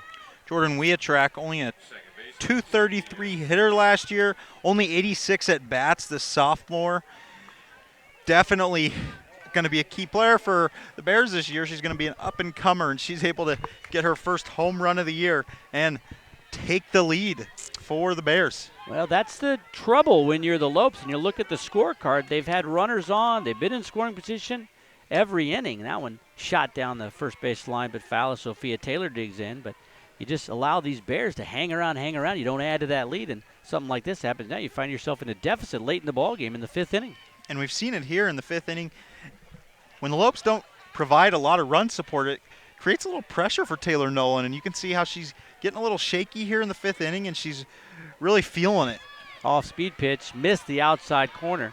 1-1 the count. Well, should have known better because the Bears scored 4 of their 6 runs in the first game in the 5th inning. They must like the 5th inning. Second time takes through them the a while lineup. to warm up. That's right. Get comfortable with the surroundings. Taylor Nolan needs to stop it right here. The 1-1 up high. Ooh, nice breaking pitch. Dropped right in. You could see Taylor was up there and just gave up on it. 1 ball, 2 strike to count. Looking for Taylor to lock in here. Hopefully she can finish this game out strong. Northern Colorado playing the second half of a doubleheader. They might get a little tired, get a little late on some pitches. Little pop. Nolan's got it. Coming toward the line for the first out of the inning. As I was saying, they right there, they could get a little late, get a little behind pitches as their legs are getting a little bit tired. 2 games in a row in this Phoenix sun can be demeaning, or I mean not demeaning, but it can wear you down. Caderna, the center fielder, a strikeout victim her last time up. Nolan, that one got away. You could hear her audibly upset with that pitch as it just floated high and away. She's such a competitor, and she wears her heart on her sleeve. You can see her facial reactions. You know whether it's a bad pitch or not, and she's just grinding her teeth, and she's gritting it here. Now one bounced up there. Well, it's interesting because in that first inning, she didn't seem to have great control, but was able to get a 3 up, 3 down, and then just locked in the second and third inning. Boy, she was moving the ball around, throwing multiple different pitches, and everything was working for her. And then it started to come off the rails a bit in the 4th. That one catches the outside corner, 2-1, and then was bailed out by that double play in the 4th. But then in the 5th inning here, just got one up to Weatrack, who drove it over the left field wall, barely inside that foul pole. The 2-1. 3-1. The umpire looked close at that one. That one definitely was close to painting the outside corner. And Taylor really trying to paint those corners and really trying to be a little too cute with the pitches here. Yeah, we've seen that a lot this game. Going to be trouble, not even a throw. Well, Smith came in and was thinking maybe I'll let that thing roll foul, but it didn't have that spin on it. So an infield single, 3rd hit of the inning. Prior to that, it hadn't been a hit in the ball game against Taylor Nolan. Already got 3 here in the 5th. Even if Smith jumped on that one, it still would have been a real tough play getting that one over to the first baseman. Yeah, her best bet was to get that thing to kick foul, but it just wouldn't go. So she picks it up, and Caderna at first base. Swing and a miss by Sunoki. Sunoki, a strikeout victim back in the 3rd. You know, Taylor Nolan has struck out 6-7 batters, and everybody but Dick, Cold Iron, and Johnson have been a strikeout victim. Throw behind the runner again. Count 1-1 to Sunoki. So Lopes find themselves coming from behind here. 2-1 ball game. Nolan trying to gut it out through this one. That one foul back with the runner going. So now the Bears trying to put some pressure on with the bottom third of the order up. Get their runners in motion. That one fouled up by Sunoki. Fouled off just in front of her home bench. See if the Lopes can put together a double play again, just like they finished out the second or third inning, was it? It was one of those. Yeah, the fourth inning. Fourth inning. Yeah. Let's see if they can put that Strike together again. three. How about that? A strikeout. That works too. Another strikeout for Taylor Nolan. Well, Crash Davis would say that strikeouts are fascist, throw a ground ball, but that one works for the Lopes here. With 2 outs now, Nolan trying to get herself out of this inning after the 2-run homer and leave a runner stranded on first. Her 8th strikeout of the ball game. Cheyenne Talmadge, the number 9 hole hitter for the Bears. Throw behind the runner, and once again, Kenzie Hill not shy about tossing the ball down there to first. 1-0 count to Cheyenne Talmadge, a strikeout victim of Nolan back in the third. Looking ahead, Lopes will have the top of the order coming up in the bottom of the 5th inning. Bunting foul. 1-1 on Talmadge. Taylor Nolan, 14 complete games last year. I expect another one right now. As Coach Pearson did say, Brianna Aguilar will start game 2 against Bradley, so I fully expect Taylor Nolan to finish this one out, and hopefully she can finish strong. Trying to push through here. Throw behind. They call that a strike. It looked like it was a strike down there, no? It was close, but I think the ref It's really tough. called that one a ball. The home plate, are they gonna check now? That should have been a strike. Yeah, there we go. Yeah. I thought it was. I thought she went. I was kind of surprised the home plate umpire didn't make that call herself. But Anita Robinette asked for the help. Strike call by Joe Coates, and it is a 1-ball, 2-strike counts with 2 outs. A runner at first. Already 2 runs across, though, for the Bears to give them the lead. Fouled off. Well, and this is indicative of what the Bears have been doing. Talmadge having a very good at-bat here. They weren't seeing the ball very well at all through those first 3.5 innings, and Nolan was throwing anything she wanted, and they were just whiffing at it. But, boy, in that 4th inning, she lost a bit of control. They started hitting the ball a little better, and then in this 5th inning here, just a high inside pitch, and Weatruck hit it over the fence. That one's going to get past everybody. So runners at the corners now. And that's Talmadge just hanging in. Puts the bat out there, and good things happen. And now the Bears have something going because their best hitter's striding to the plate with runners at the corners. Yeah, Erica Dick, 2-run home run in the 5th inning to vault the Northern Colorado Bears to 5 runs. She can do that with another 3-run home run now. Well, 4th hit of the inning against Nolan. She had no hit of this squad through 4. The wheels have fallen off here in the 5th, and we're going to get some action down the line here and what's going to serve as the bullpen. Fouled back, and well, Erica Dick, boy, she's not wasting any time coming up there, being very aggressive, going at the first one. Had a good cut through that one, just fouled it back. Erica popped out to first back in the 1st inning and then walked in the 4th, was the front end of that 6-4-3 double play to end the inning. Up high, 1-1. Mariah Valencia warming up down in the bullpen. She didn't play last year because of a back injury, but in high school she was 2-time All-State in her junior and senior year. So she's definitely a weapon for the Lopes, and they're looking forward to her being back this year. The 1-1. Ground ball. Smith has it. That's the inning. But 2 come across for the Bears on a 2-run homer by Jordan Weatruck, and it's a 2-1 lead for the Bears as we go to the bottom of the 5th inning. Well, check out the latest from the College of Theology's blog, Living Faith. This Christian blog covers biblical, theological, and practical topics, all written by GCU faculty and special guests. Go to blogs.gcu.edu/COT. That's blogs.gcu.edu/COT for the Living Faith blog, the blog of the College of Theology. 2-1 ball game here as we go to the bottom of the 5th. And, boy, I tell you, the way Taylor Nolan was going, you kind of felt she was just going to cruise through all 7 here, JP. But the wheels fell off, and the Lopes have a deficit. We'll see how they play from behind. The good news is they've got the top of the order coming up here as we start the 5th. Taylor Nolan was lucky to get out of that inning with only 2 runs. She got lit up there a little bit. But one thing we haven't talked much about, and I really want to point it out, was Kelly Kleiss. She has done such a great job in this game. It's looked a little shaky. She's given up a lot of hits, but she's been able to get out of the jams she's set up for herself. She's been very solid late in the innings, and she's been able to close this thing down and keep the Lopes with only 1 run on the board.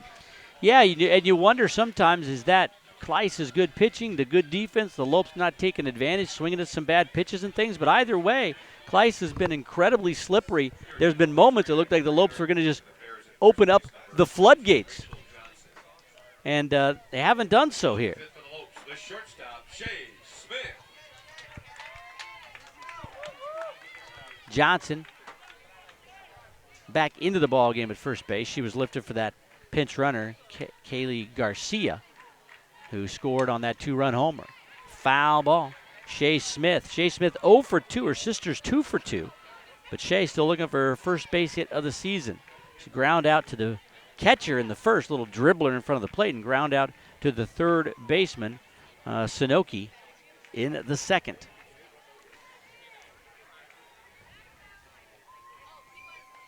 Had a nice breaking pitch from Kleiss, and now Kleiss starting to find her rhythm here.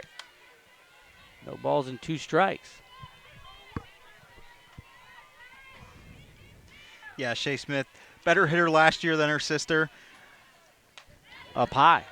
3.77 hitter. She's definitely going to want to change that 0 for 2 game she's got going on, and she's going to try to beat her sister. Well, they're twins. You think they talk about that a lot to each other? Oh, I'm sure, absolutely. They brag about it. Of course they do. To the left. Ooh, it had been a tough throw anyways. But the ball dropped by the shortstop there, and we'll see what the ruling on that one is. It would have been a bang-bang play in the hole. And either way, Smith is on. First time she's been on this year.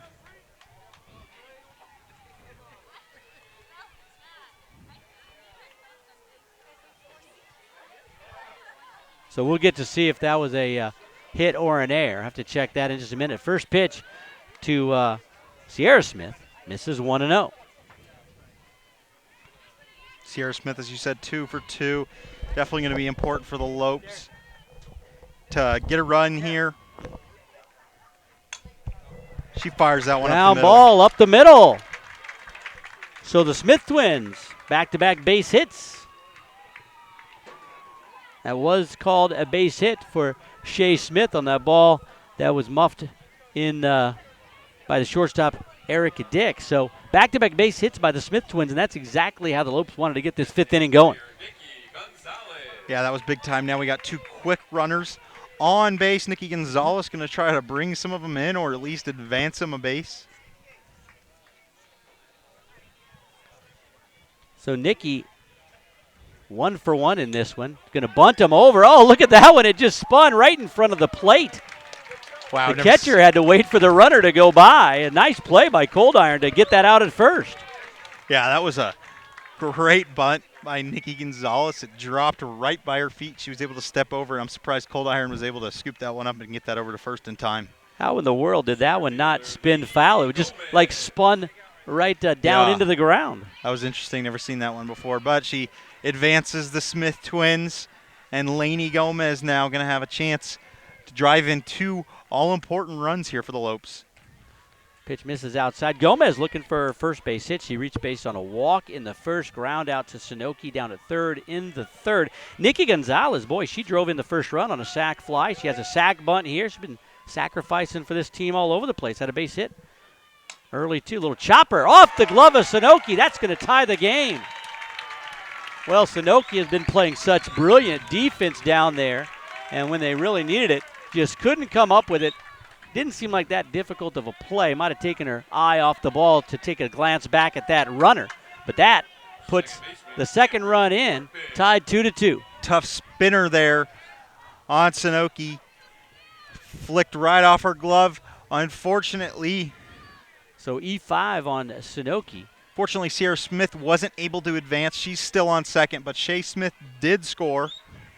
Key run for the Lopes, tie this game up. 1 out, first and second for my pre-game of the player pick. Your Camry pre-game, Wortman. pre-player of the game. Camry Wortman at the plate now. Just 1 out. Lopes trying to tack it on. First pitch in there, a strike to Wortman. So Smith comes in on the E5 to make it a 2-2 ball game. Lopes can't settle for that, though. They're going to have to try to score a couple more outside. 2-0. So Wortman doing a nice job getting ahead in the count. Camry singled her first time up in the first and doubled in the third. So far, so good on your prediction. I mean, she's 2 for 2. Just having to a drive great game somebody so in. far. And the Lopes are looking real poised early on. Up the middle, off the glove of the pitcher, Kleiss, and the bases are going to be loaded. Well, Kleiss couldn't come up with it, but if she hadn't have put the glove on it, that would have gone all the way into center field and scored the go-ahead run. So Kleiss saves a run right there. Would have been a tough play at first with the way Wortman runs to make that play. Might be it for Kleiss.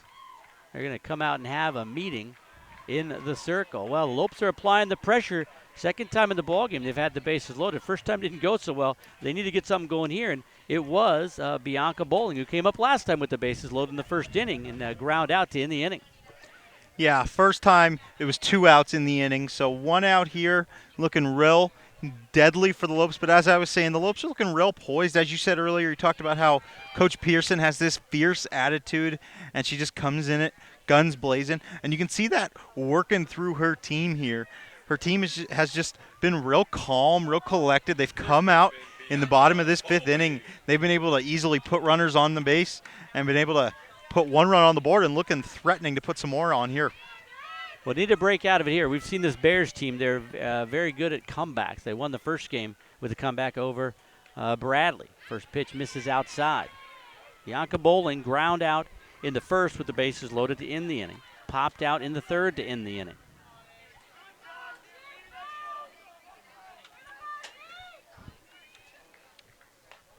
Up high, but caught the corner, 1-1. And we've seen that call. Anita Robinette, the home plate umpire, doesn't mind that high outside pitch. He's called it both ways, and Kleiss gets the strike here on this one.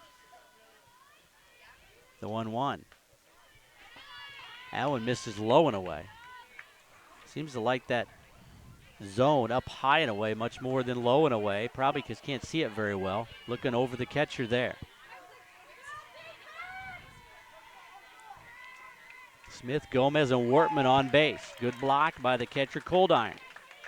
But the count goes to 3-1, and now Kleiss in danger of walking in the go-ahead run. Taking a deep breath as she walks around right to the edge of that circle. Now she's ready to go. Yeah, Kleiss looking real nervous. And she walks in the go-ahead run. Well, she went the fastball, but the walk is a run. Smith comes in to score, so both Smiths have scored in this inning, and the Lopes had the lead back 3-2. And we're going to get a pitching change. Going to get a pitching change. Kelly Kleiss going to check out. The Lopes, interesting record when they trail after the 4th inning, which they have in this game. They were 3-11 last year, so it's definitely a uphill climb it was for the Lopes, but they took the lead here in the bottom of the 5th, and we're going to see a new pitcher now, Hunter D'Amico, for the Bears. So number 16, Hunter D'Amico into the ball game, and the right-hander is going to come in with the bases loaded. Tough situation for D'Amico to come into with the sacks full here of Antelopes, and Maddie Dowdle, who's 0 for 2, is going to come up to the plate. D'Amico out of Phoenix, Arizona, the freshman, played at Sunrise Mountain High School, so a homecoming for her as well. Now pitching number 16, Hunter D'Amico. And D'Amico's got a fan group here, of course, as you can imagine. But Yeah, she's got a tough situation here, JP, with the bases loaded, the Lopes are rolling with 1 out, and we're going to get a pinch hitter for GCU as well. Yeah, Megan Stevens gonna pinch hit for the Lopes. She's a freshman here. But last year in high school, she had 19 home runs with a 6.14 average, so a very good hitter That's in not high bad. school. Yeah, that's pretty good. Very good hitter in high That'll school. do. 49 RBIs in that same season. She also pitched in that season, 6-1 with a 1.25 ERA. So she's also a very good pitcher, an all-around talent And for the she Lopes. hits her with the first pitch. Steven gets the RBI on the hit by pitch. So a walk gives the Lopes a 1-run lead, and an HBP gives the Lopes a 2-run lead. First action for the freshman Megan Stevens, and Fielder Jenna she doesn't even get to see one pitch, and she gets hit by it, and she gets her base. So Gomez comes in to score. Wortman moves up to third. Bowling moves down to second, and Stevens is on first. Not Let's the see if we get a. Looks like we might get a runner here, as Ann Pearson talking. Now we're going to get a pinch hitter again. Not the start Hunter D'Amico wanted. First pitch, she hits the batter and brings in 1 run. So Haley Freeman, the freshman out of Rancho Cucamonga, California, played at the same high school as Megan Stevens, Etowanda High School in Rancho Cucamonga. So Stevens is going to be down there at first base, and number 9, Haley Freeman, up to the plate with the bases still loaded, just 1 out. Swing and a miss at the first pitch. A little off-speed offering. Nice pitch there by D'Amico. Hopefully that settles her down a little bit. 4-2, GCU with the lead, still threatening here. That spinner misses outside. 1-1 the count. To Haley Haley Freeman. Lopes got bases loaded, 1 out. Scored 2 runs with the same situation. A walk and a hit by pitch, able to score those runs. Fouled straight back. Definitely still a threatening situation for the Lopes. We are in the bottom of the 5th. It's a 4-2 GCU lead. They'd love to tack on a few more, especially the way Northern Colorado has been hitting the long ball here already today. Pitch from D'Amico, up high and got her. A little off-speed pitch out of the zone, and Freeman could not hold off. That is definitely going to help her settle in. Tough at bat there for Haley Freeman. Not the way she wanted to start her Lopes softball career, but hopefully she can bounce back strong in the next game or so. Kinsey Hill at the plate. That's the first strikeout for the Lopes in the ball game today. Missed low and away. Top of the order, led off this inning, Shea Smith, and she's on deck. So 9th batter of the inning for GCU.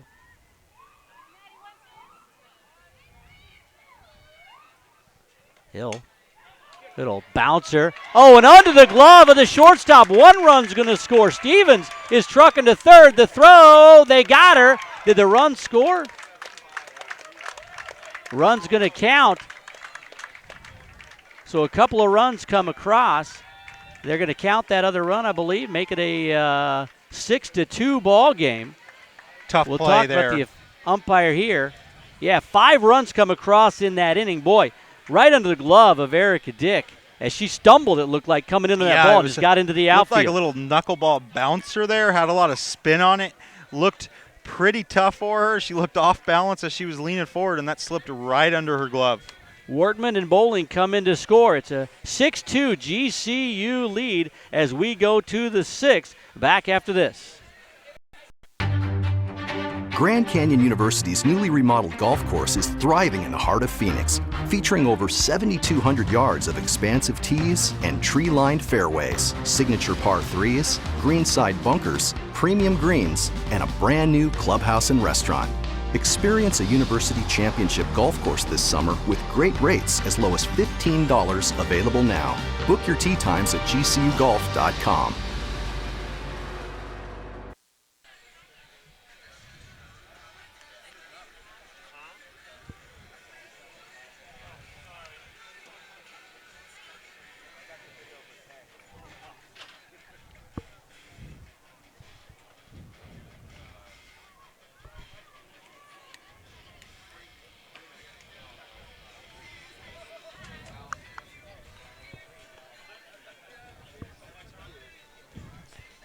7 runs come across in that 5th inning, 2 for the visitors and 5 for the Lopes. 6-2 GCU with the lead as we go to the 6th. And Taylor Nolan had a no-hitter going until that 5th inning and hadn't allowed a run, a home run. Gave the Bears the lead. The Lopes come storming back with 5 in the bottom of the 5th. JP, that's the way you want to answer. Yeah, Taylor Nolan lost the lead 2-1, but the Lopes kind of said, I'm sorry there, with 5 more runs in the bottom of the 5th and got Taylor Nolan the protection she needed. Well, you wanted her to finish this ball game out strong, and now she's got the chance to do it with that 4-run lead. Holtz, Cold Iron, and Johnson due up for the Bears in a hole once again. But now Nolan still having trouble, has not been able to spot her pitches really since that 3rd inning. She pitched so well those first 3, but has struggled kind of gutting through it ever since. Even in the first one, as you said, she was unable to hit her spots, so it's been about 2 innings of really solid pitching, really accurate pitching for her. Well, I think gets a strike there. Yeah, I think if I was a pitcher, I'd try to live on that high and outside corner. Those, to me, look like balls, but the home plate umpire's calling them that way for both teams, up high and away. She likes that pitch. See if Nolan goes back that direction with Holtz. Holtz struck out twice, tried to bunt that one and fouled it off. Count goes to 2-2. Holtz struck out looking in the first, struck out swinging in the 4th, and now Nolan's got her 1 pitch away from 3rd strikeout of the ball game for Holtz. The umpire takes her stance, and she leans a little bit to the right. So I think you're right about that. The outside corner would definitely be something for Taylor Nolan to target there. Bounced up there. Count goes full 3-2. Well, ever since the umpires, baseball, softball, they stopped positioning themselves right above the catcher because they couldn't see the low ball, so they go to the inside. Well, if you're smaller, like this umpire is, Anita Robinette, it's hard to see the low and outside pitch, but man, she sees that high and outside pitch, and that one's fouled off really well, and she likes it, so she calls it a strike. But you lose a little bit, just hard to see the whole part of the plate if you got a fairly good-sized catcher, and you can see as you look at it that our catcher, Kenzie Hill, almost a foot taller than the home plate umpire. Yeah. 3-2 count, 6-2 Lopes lead. Did she go? She did. 3rd strike of the ball game for Holtz. 9th strikeout of the ball game for the pitcher, Taylor Nolan. Just could not hold off on that one. Looked to be a little bit high and away. Adeline Cold Iron, the catcher. Cold Iron 0 for 2, flew out to center field to end the 1st and hit into that 6-4-3 double play to end the 4th. Nice pitch in there for a strike. Well, it's the first batter I can remember in a long time that Nolan's got out ahead of.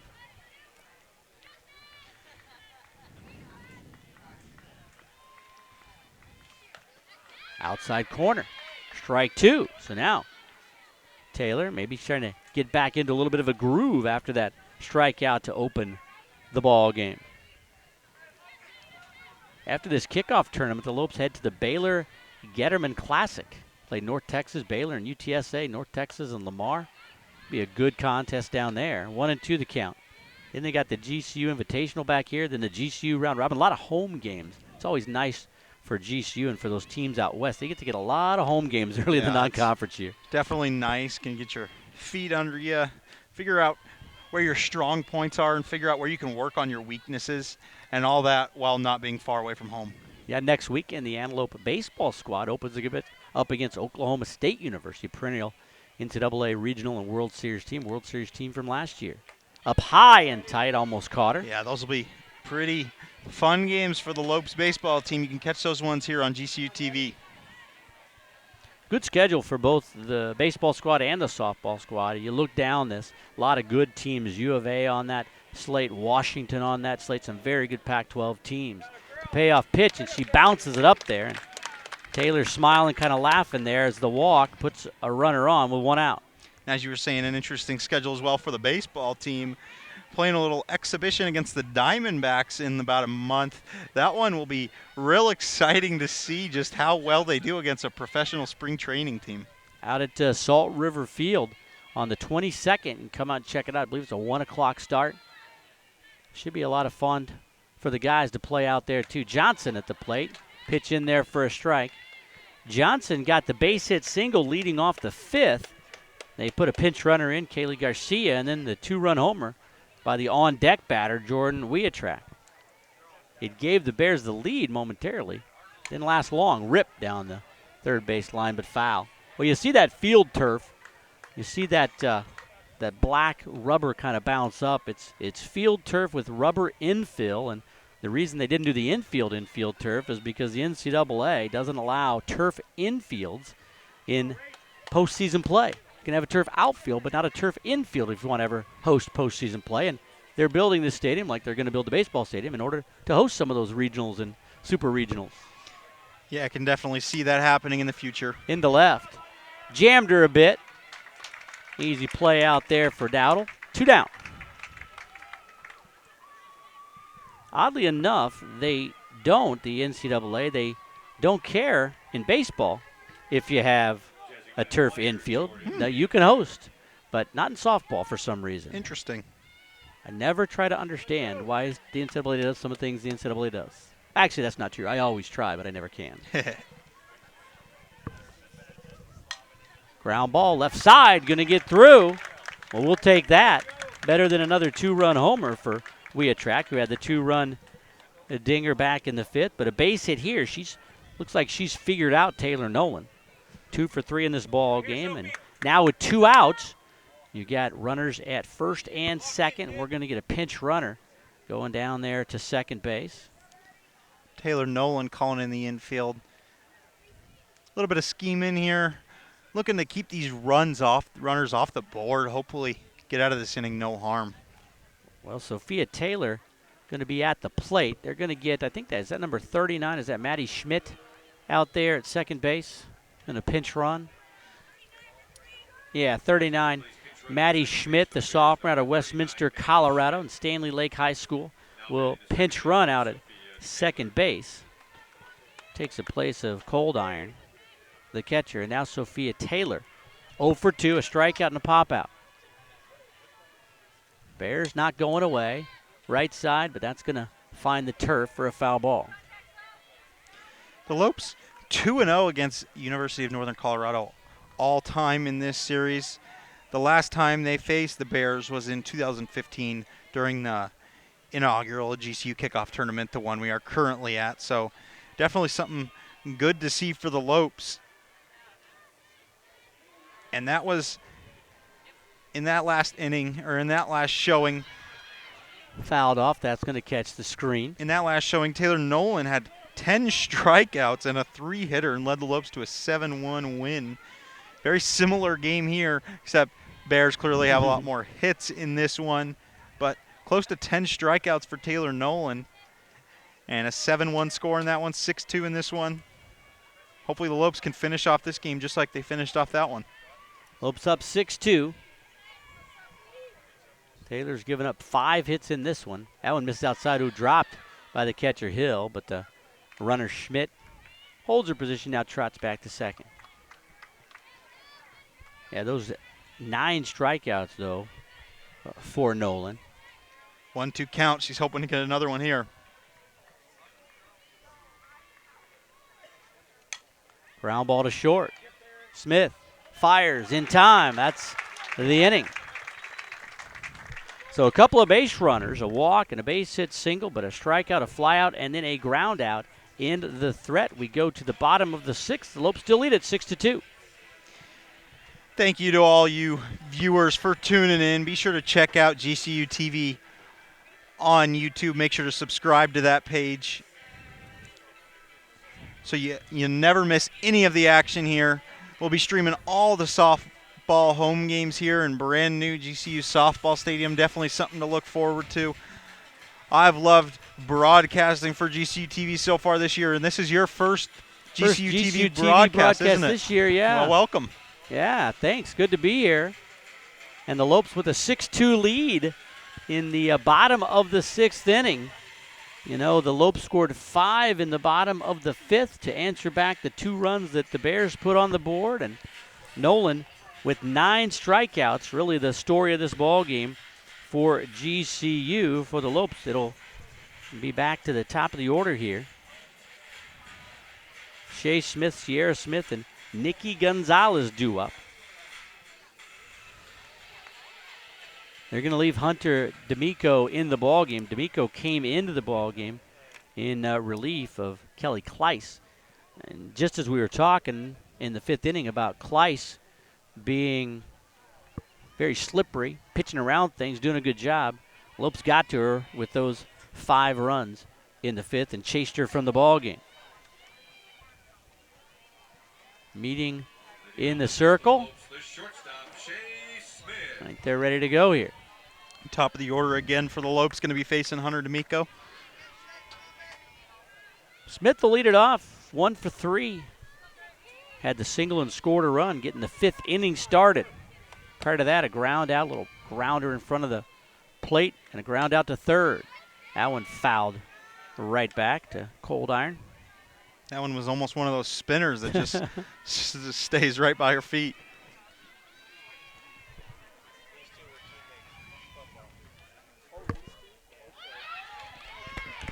So that off-speed pitch just a little bit low. Boy, that looked like a pretty good pitch right there. But fortunately for Smith, nothing she could do with that one. She let it go by and is called a ball. 1-1 the count to Shea. To the right side. 1 up, 1 down. Taylor with the play. That'll bring up Sierra Smith. Well, Shea got the best of it between the two sisters last year. The higher batting average, the second highest batting average on the squad. Sierra, although in this game, she is 3 for 3. A couple of singles, a triple, scored a couple runs. Just overheard an interesting story in the crowd here. Sierra Smith, Shea Smith, and Hunter D'Amico and Alex Sonaki all played club baseball together here in Phoenix, Arizona. Driven out to left, but nice play out there by Holtz in left field for the second out. So they're definitely used to each other. They all played here, Phoenix. Yeah, it's interesting. The high school has really given away to the club ball too, and you see a lot of these Division I players. They might play with each other, not might have played with each other in high school, but they all kind of congregate to those same club ball teams in Arizona. A lot of good club teams in there for a strike to Gonzalez. Yeah, Arizona year-round, great weather here to play baseball, so definitely year-round sport, baseball and softball, should I say. So the club teams are very strong out here in the Valley. Fouled off. So D'Amico came in and hit the first batter she faced, settled down and got out of the inning, and really locked in here as she retires the first 2 and now has Nikki Gonzalez down, no balls, 2 strikes in the count. Gonzalez 1 for 1, a base hit single and a sac fly and a sacrifice bunt. That one misses up high, 1-2.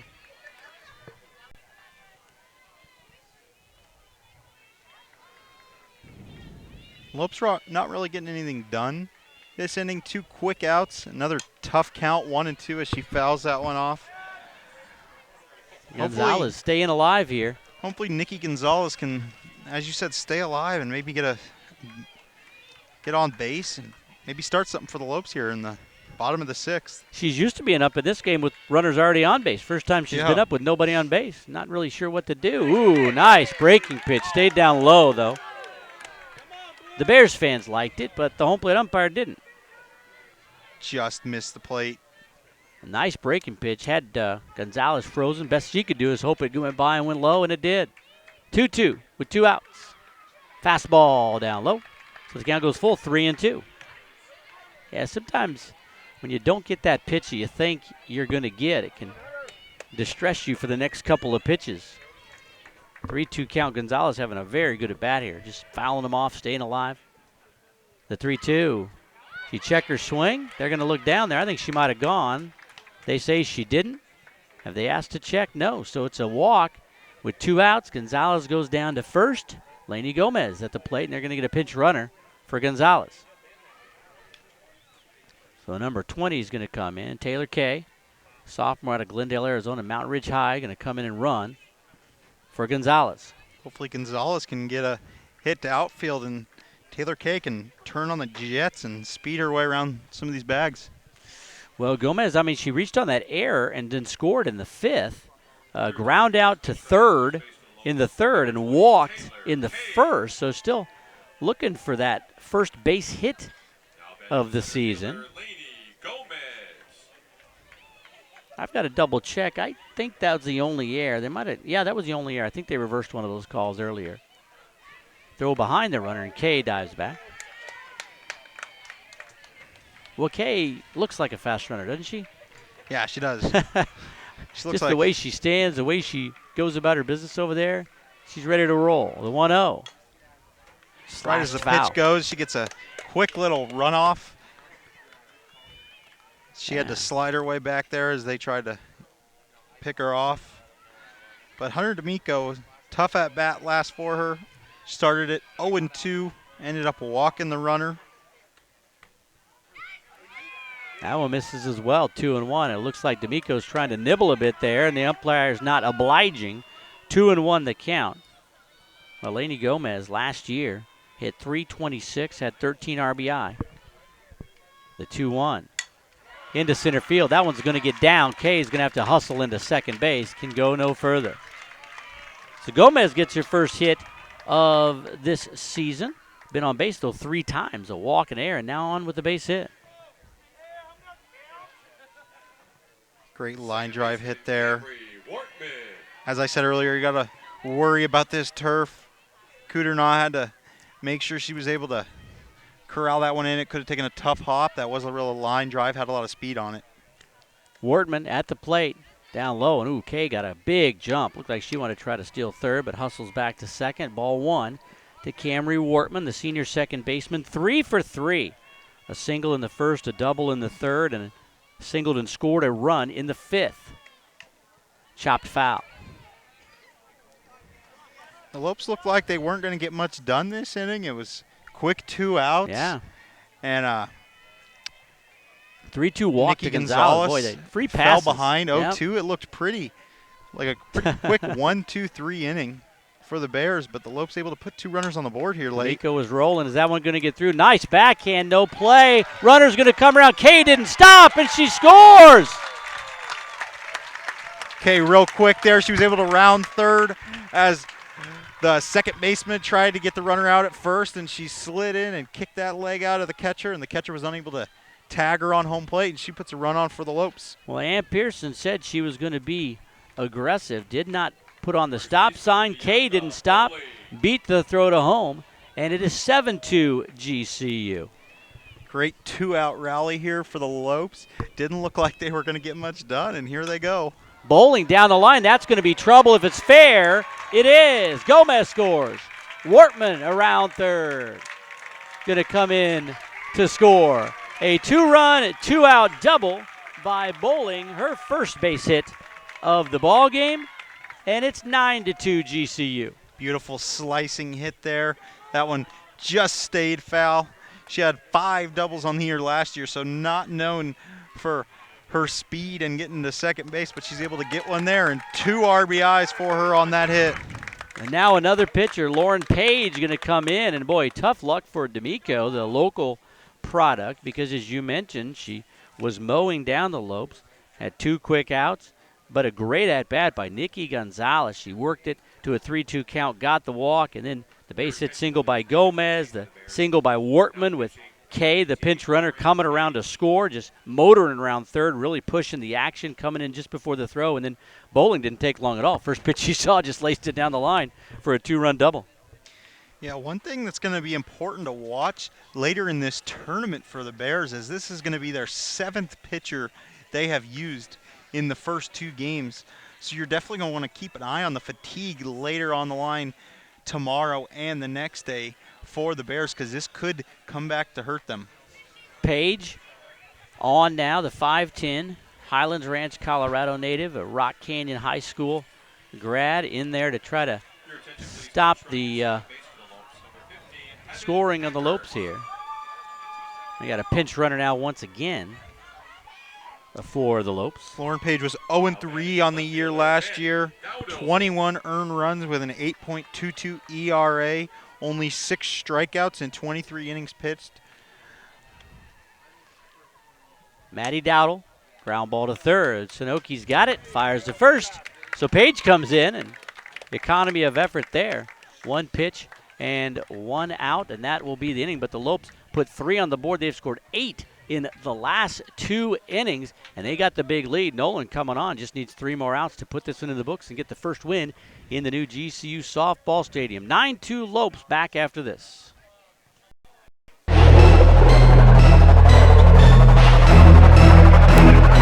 GCU basketball is America's biggest party. The noise, the ridiculous plays, the havocs. Don't miss out on the rivalry in the desert as GCU gets a rematch with New Mexico State. It's the Lopes and the Aggies from GCU Arena, Saturday, February 11th at 6:30 p.m. Be a part of the Thunder and get your tickets at lopestickets.com. I think we kind of just subtly, we can talk about the game for like a minute or two, and then we just close up. 9-2 Lopes as we go to the 7th. Nolan on the mound to try to finish this one off. And for a moment there in the middle innings, it didn't look like Nolan would be in this position or the Lopes would be in this position. But they score 5 in the 5th and tack on 3 in the 6th, have the commanding lead. And Nolan's just got to get through the bottom third of this Bears order to give the Lopes their first win in this new stadium. Yeah, Lauren Page finished off that inning with a 1-pitch out.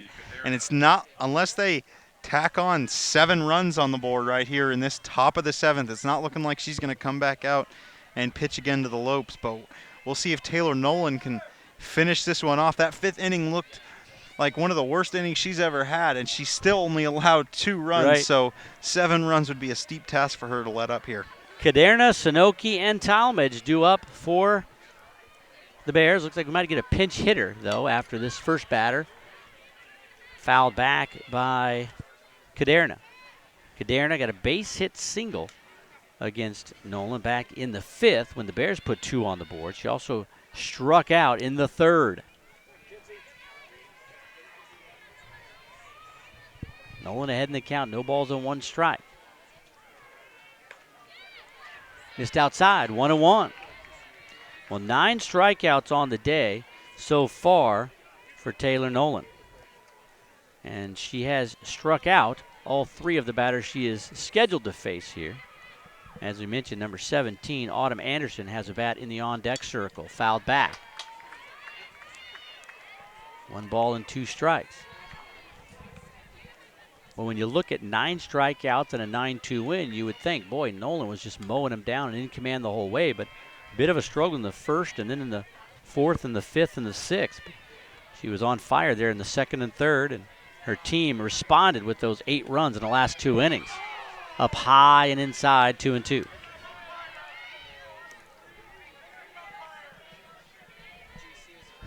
Now the Lopes fans unhappy with that call. It was pretty evident it was high and tight, just having some good-natured ribbing with the home plate umpire. Want to get this one in the books and get set for the next one. Oh, boy, Kinsey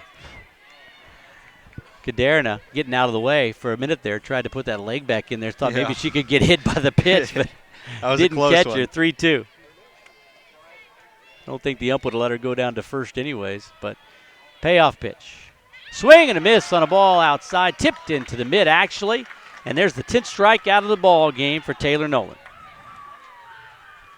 Yeah, great count there for her. It was 3-2, and she's able to finish that one off. Looked like May have gotten on base, but Taylor Nolan always finishes that one out strong and gets that one. Autumn Anderson, the freshman first baseman out of Fort Collins, Colorado, going to come to the pinch hit now. So Anderson on to pinch hit for Sanoki. Sanoki had struck out twice against Taylor Nolan. So they're going to try somebody else here in this one. First pitch, breaking pitch. Ooh, delayed strike 1 call. Yeah, that was that drop ball that Coach Pearson was telling me about. Real nasty. She's been working on that in the offseason. Definitely going to be a weapon for her all year long. The 0-1. Anderson, ground ball to short. Smith has it, up with it, fires in plenty of time. 2 up, 2 down. The Lopes 1 out away from recording their first victory in this new stadium. These same 2 teams face each other tomorrow at noon, and then on Sunday at 11:30, the final ball game of this tournament. Cheyenne Talmadge, the only thing that stands in between Taylor Nolan and a complete game, 10 strikeout victory. Will it be 10 strikeouts, or can she get number 11 here to end the ball game? Up high and outside. 1-0. We'll see what lineup changes, if any, Coach Pearson makes. This lineup really got it going in those middle innings. Actually got it going the whole game. They had runners on, runners in scoring position throughout. Weren't able to finish them off, though, early on. Not giving Taylor Nolan a lot of run support, but then in the 5th and 6th inning, the floodgates opened and the runs poured in. That's right. Pearson has already said that Brianna Aguilar Bosage will be the pitcher in the next game. Bobo, as they call her, as that one's fouled off.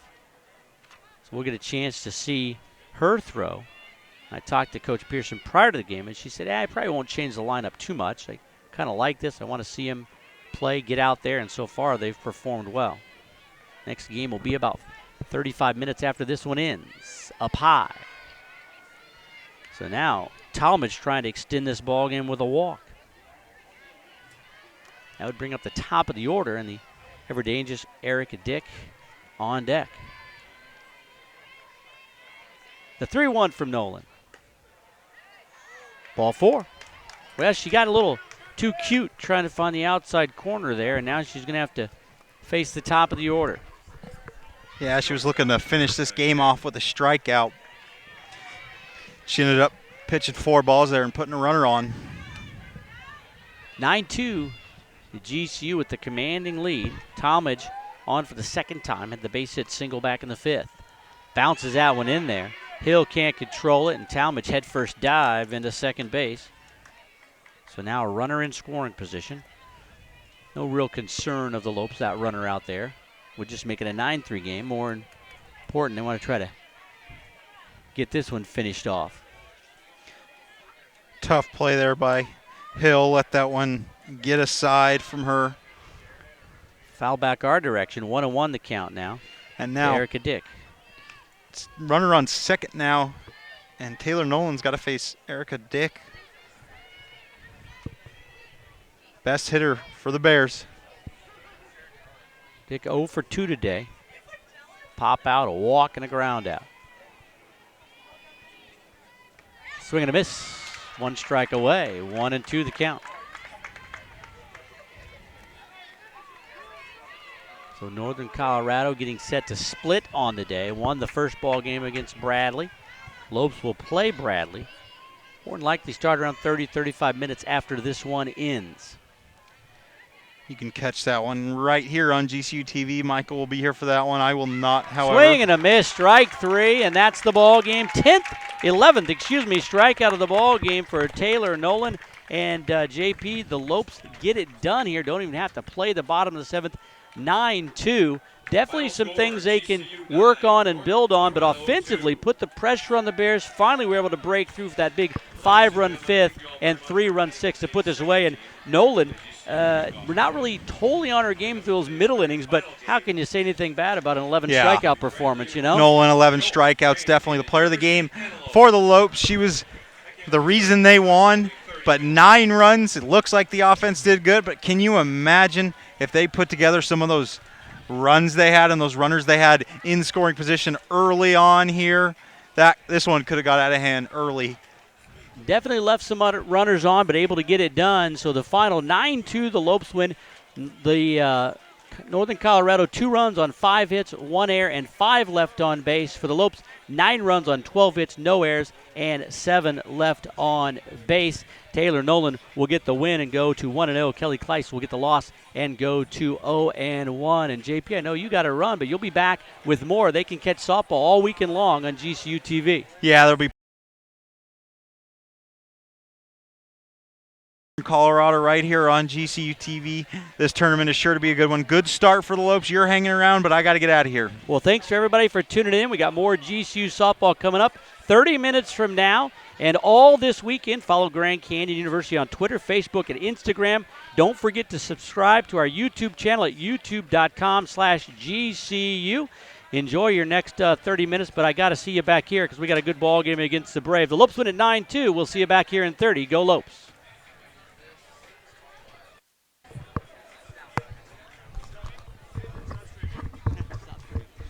job, man. Give me some constructive criticism.